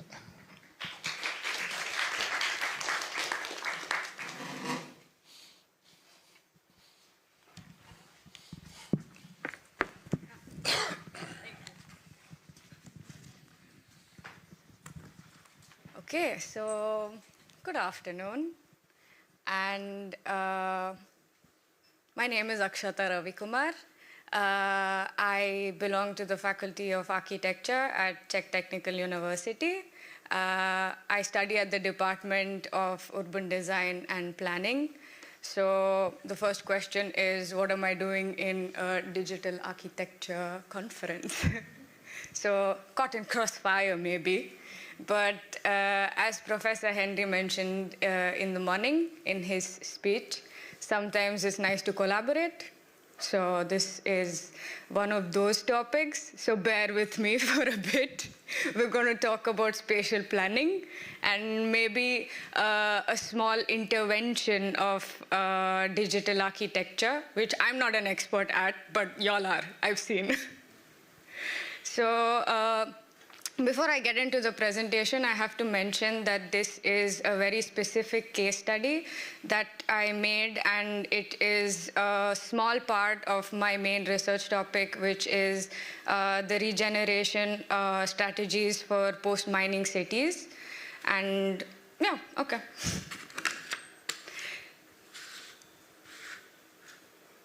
So this is the structure of the presentation, but I will run you through it.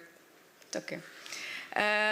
We are talking today about the city of Bangalore, which most of you are not familiar about, but it is a southern metropolitan city in a state called Karnataka in the south of India. And it's called the Silicon Valley of India. And this case is quite specific because Bangalore is in a vast involvement, and it plays an important role in information technology. So for the past few years, it's experienced a vast range of urbanization. And let's say its involvement in technology in general is very vast. And with big involvement comes big consequences on an urban scale. So such is also the case of Bangalore. And so some of the very basic consequences are population growth. So Bangalore alone has like a population of 11 million. Whew. And because of that, we have a high pressure on housing, amenities, expansion of the city, like immense expansion of the city, unimaginably. Sometimes I have to specify a bit about it here, especially in Europe, because when we say expansions of cities in India, it's a bit unimaginable. So it's a very high rate.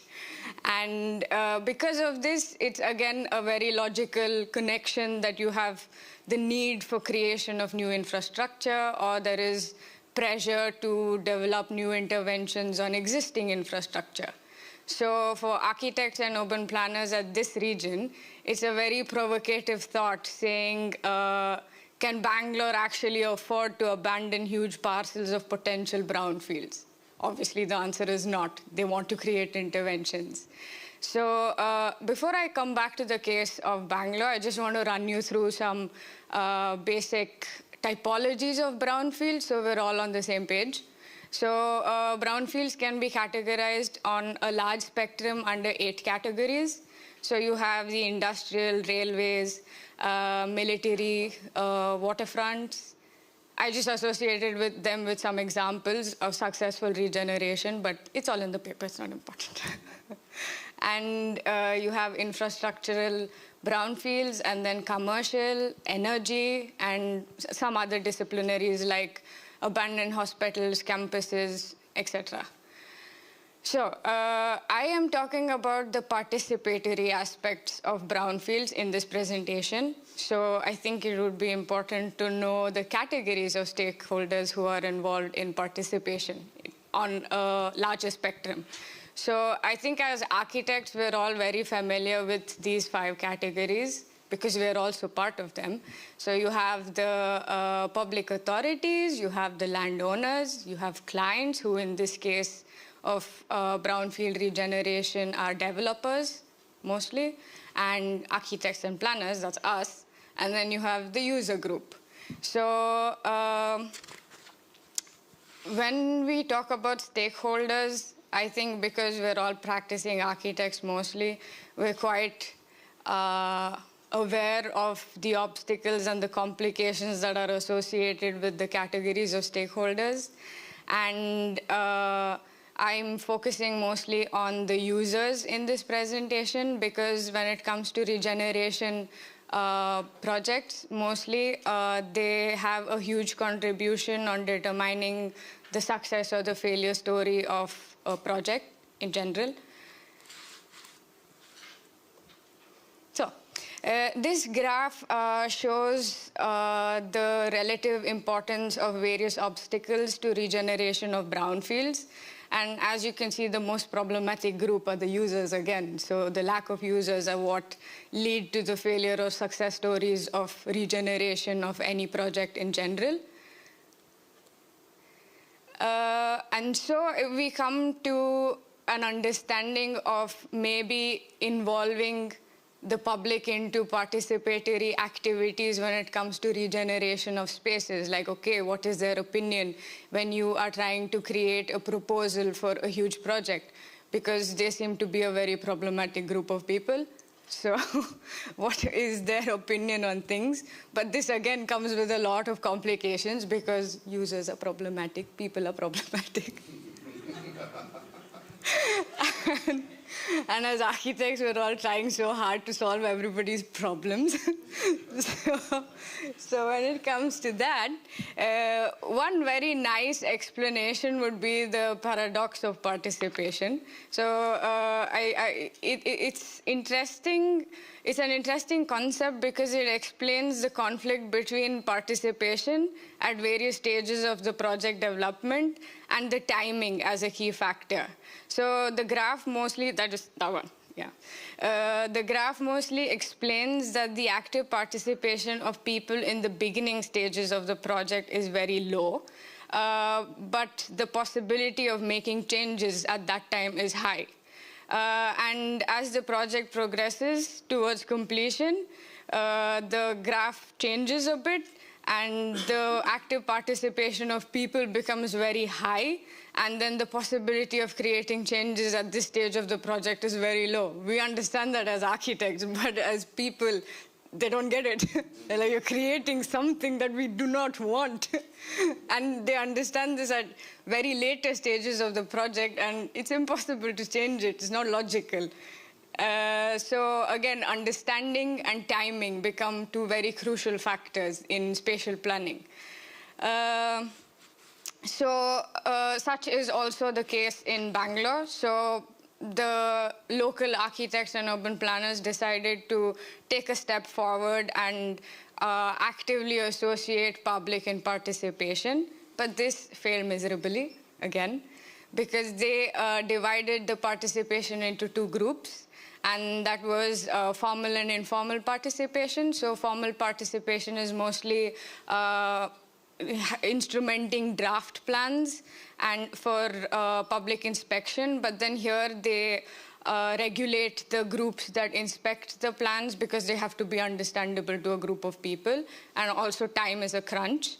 and you have the informal for a more, let's say, a group that don't exactly understand how to read draft plans, a more common public, and that is open discussions, planning cells, debates, conversations, which are not very reliable sources, and hence the massive failure.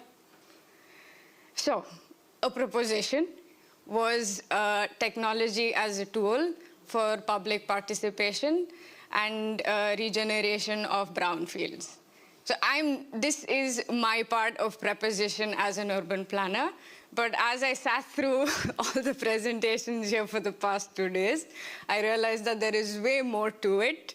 And you all have been very informative in giving me a lot of information about that. So I'm just stealing all your data. I don't intend on elaborating on this because, as I mentioned, it was a case study and my intervention was just to add an interdisciplinary action on how we can instrument things in a much faster way, because participatory activities are generally quite complex in terms of urban planning, and sometimes it is good to use different methodologies on communicating, and technology has the ability to do that, something which is not very instrumental in the case of, say, urban planning and design. So these are just textbook definitions, and I don't even want to elaborate on them anymore because I saw some very intense work previously, but yes, I feel as an urban planner that these are the possibilities that extended reality could actually help public participation in. And so, yeah, that is what I'm concluding at. So it was a very fast presentation because I didn't want to keep you guys waiting. Yeah, thank you very much, Achten. Time for comments, questions. Yes. Thank you for a beautiful presentation and very much involving us. You could hear, actually. Well, regarding the scheme, this paradox, I think when we look at it now, we are not surprised at all. Because users, as you say, usually they are not architects. They do not have like 3D imagination developed as much as the average, yes, of the population. And if you tell people that something will be built or rebuilt, they cannot imagine it. So they are not involved at all. So they want to see example proposals, and they start to be involved. That is why this graph is like that. So so it's kind of an observation from the reality, but we are not surprised. Yeah. So this is the first one. And the second, about these tools for participation, maybe you met this already or you've read it already, but if not, Politecnico di Milano is very advanced in this regard. They are using augmented reality for public participation, for regeneration of parts of the city and also of the campus. So if you haven't done this research into this before, yes, I can give you names and then you can approach them. Yes, they are. It's not the past; it's present. So they are using the contemporary tools and quite advanced technology, and they are urban planners. So I think it's common language for you as well. Thank you. Oh, yeah, I already got the mic. Thanks a lot for your presentation. Also, thanks a lot for sharing your, let's say, your doubts and your challenges. I also have a challenge, basically, for me, as you said, for us in Europe, it's quite unimaginable how big these changes are. So, can you tell us for how many people are these interventions intended? Are we talking about hundreds of thousands of people, or maybe millions? I mean, it's definitely not for millions because we don't have a turnout of millions who are interested in it. everybody, when we talk about a high density city, everybody is interested in the topic for sure. But the number of people who actually feel responsible about contributing to it are much lesser.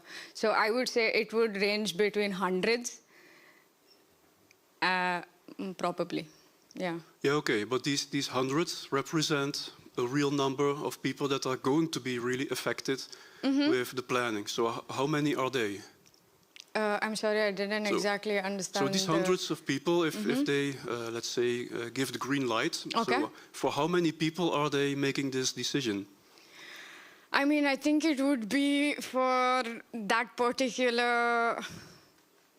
It's hard for me to gauge, actually.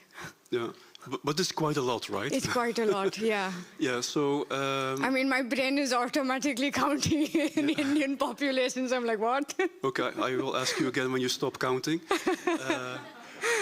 But I think the point is that these technological interventions to gauge this information by nature is quite limited in the number of people that you can process.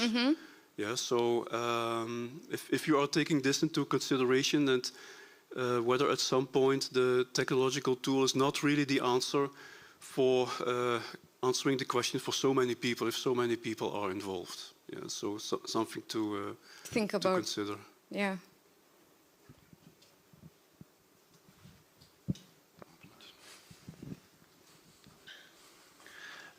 You mentioned that the reason why brownfields are not, let's say, regenerated and used is the missing user.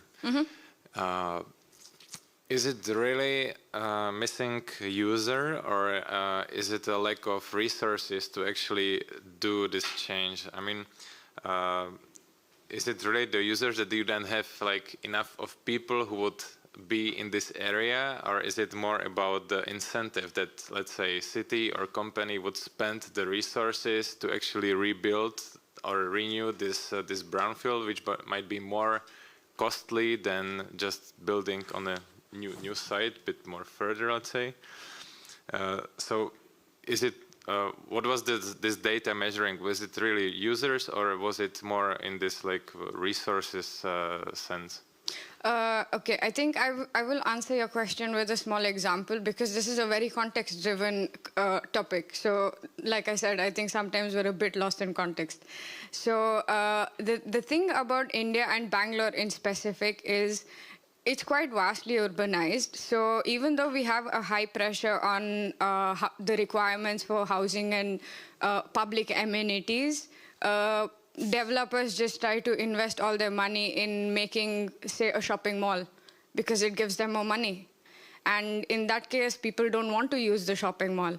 And eventually, after a period of time, yeah, it is nice and big when it is open, looks nice and colorful, people are using it. But eventually, after a point, it dies out, nobody uses it. And over the years, it's again a brownfield. So it's like a loop, the cycle continues. So the users automatically become more important.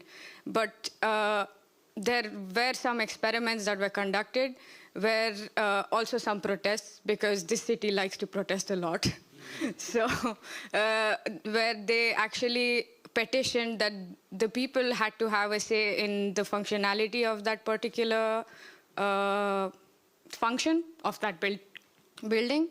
So if that answers your question, sort of. Sort of, yeah. Okay. Thank you for your presentation. I think I've got a very, very important question for you. Uh-oh. Uh-oh. Do you realize that you have a great sense of humor? Okay, that was a bit scary for a minute. Like, to be honest, the stage is shaking for me now because this is my first conference and I'm in the wrong conference. So I am a bit afraid, you know. I had to watch everything that I was saying. Again, please no stage diving. Sorry? Again, please no stage diving after the presentation. I think Milano was really a good thing, so you should have a look at that. And maybe you also have to team up with the last presentation from Belarus, because That's a question. The problem getting people involved is often very late because the developer does his plans and he does the great renderings, which doesn't show all the disadvantages, but shows all the best. Everything is green and stuff like that. And that's a question, what kind of detail do you really need that normal people, not architects, understand what is going on there? And that will be pretty important because that's the only chance. If you need this already extremely detailed versions of the future, then nobody will do it if it's cheaper to not do it. Yeah. Yeah. Okay. That was just. Thank you. Yep. And thank you for your presentation. I just have, I'm wondering, how much into consideration do you take gentrification as the process of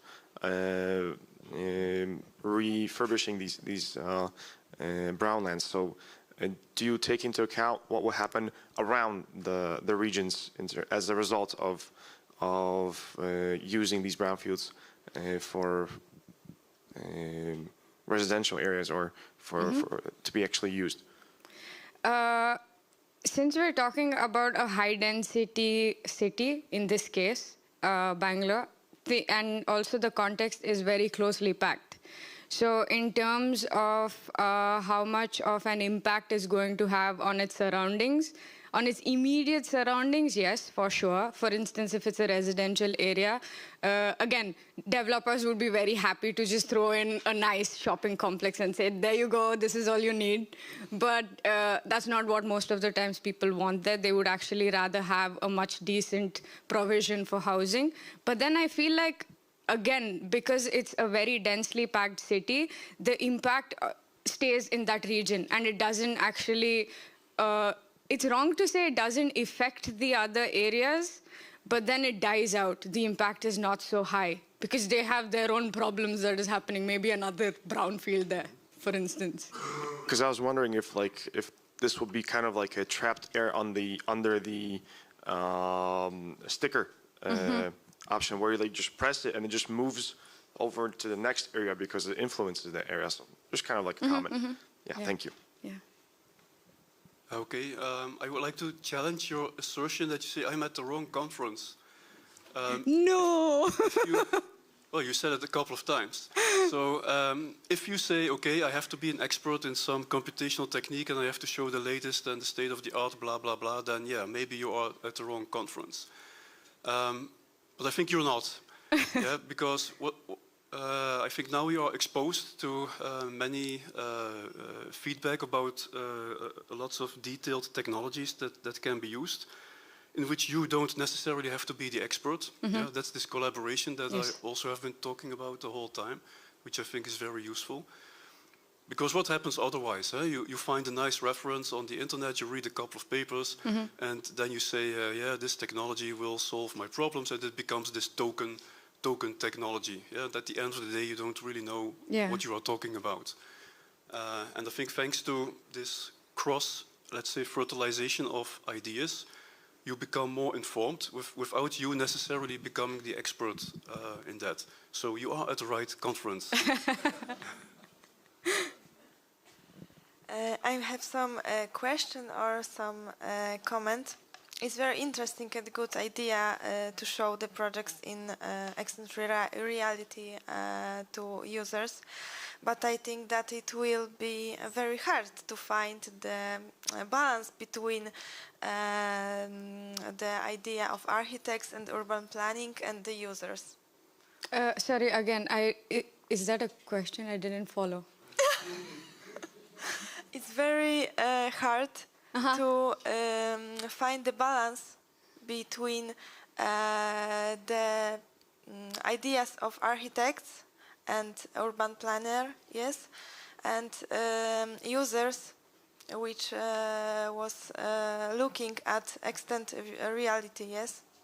I mean, but when you think about it, that's the irony of it. It's not supposed to be that much of a large bridge. They're all supposed to somehow collaborate towards a common mission.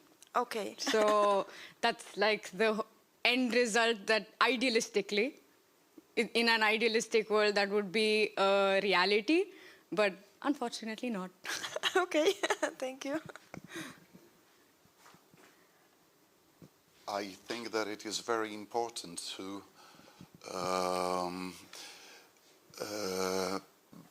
correctly place this technology in the whole process. Mm-hmm. So the most reasonable place, in my opinion, is the phase of testing the designs, asking the stakeholders and users for the opinion, and the situation would be ideal that the process could include the timing and resources for modifications. And this is not always the case. So I think in your research, this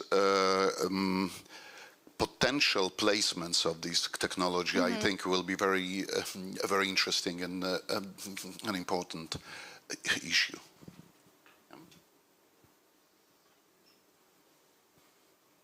Any more questions? Yeah.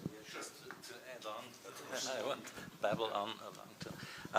But I think the one thing is that in projects like that, you will have different interests of different stakeholders. Yeah. So the people around might want to have a park, and the developer or the landowner might want to have as much developed as possible. So there will be different stakeholders who will try to get their ideas further. Yeah, further and maybe accepted by the public. And that's also the question, how to deal with that. But as an urban planner, normally, I don't know the regulations in Bangalore about a site like that, but that's a huge site, for example. So definitely the city council would really decide what would be possible there. So that would be maybe the starting process of dividing the brownfield and checking what is best for Bangalore. Yeah. So, and then comes this, when can you use, in previous times, before computers, the department would have made nice drawings, different ones with a lot of housing, other possibilities, different scenarios. Yeah. And now again, it might be the question, how can you develop a scenario which is detailed enough, but not too much details that it's already a final design that nobody can change anymore because so much work went into that. So that's the crucial balance. thing. Yeah, okay. But I promised not to babble a lot.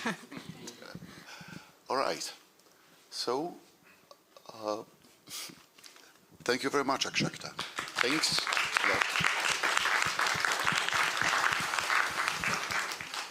Yep, thank you. All right, so in a few minutes we'll have lunch. I mean, in a few minutes because I think it's it would be not very wise to let you wait for the conference closure to have it after the lunch. I would like to invite here Bartek, Bart, Agnieszka and Szymon. So to let you see the team which was behind the conference.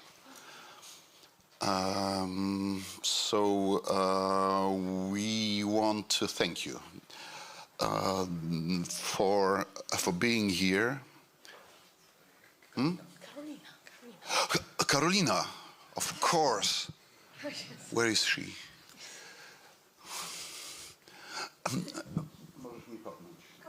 All right. So yeah, and I hope you enjoyed the time spent here, and for us it was very important to organize such a conference in order to put several PhD projects in motion, all right? And to somehow refresh our knowledge and reflection, and to get new contacts. So thank you very much. Thank you, Szymon. Thank you, Bart. Thank you, Agnieszka. Thank you, Karolina. Thank you very much.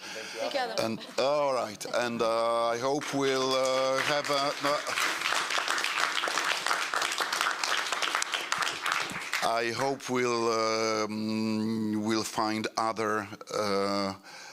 other opportunities to meet and discuss our research developments. Thank you very much. Good luck, guys. Yeah. The lunch is ready, I hope. Yeah. Maybe like a photo Okay. together. Okay. Yep. So like a selfie with stage or something. Zapraszamy wszystkich. Yes. Please come somewhere to take a picture. Closer to the stage. No to mów.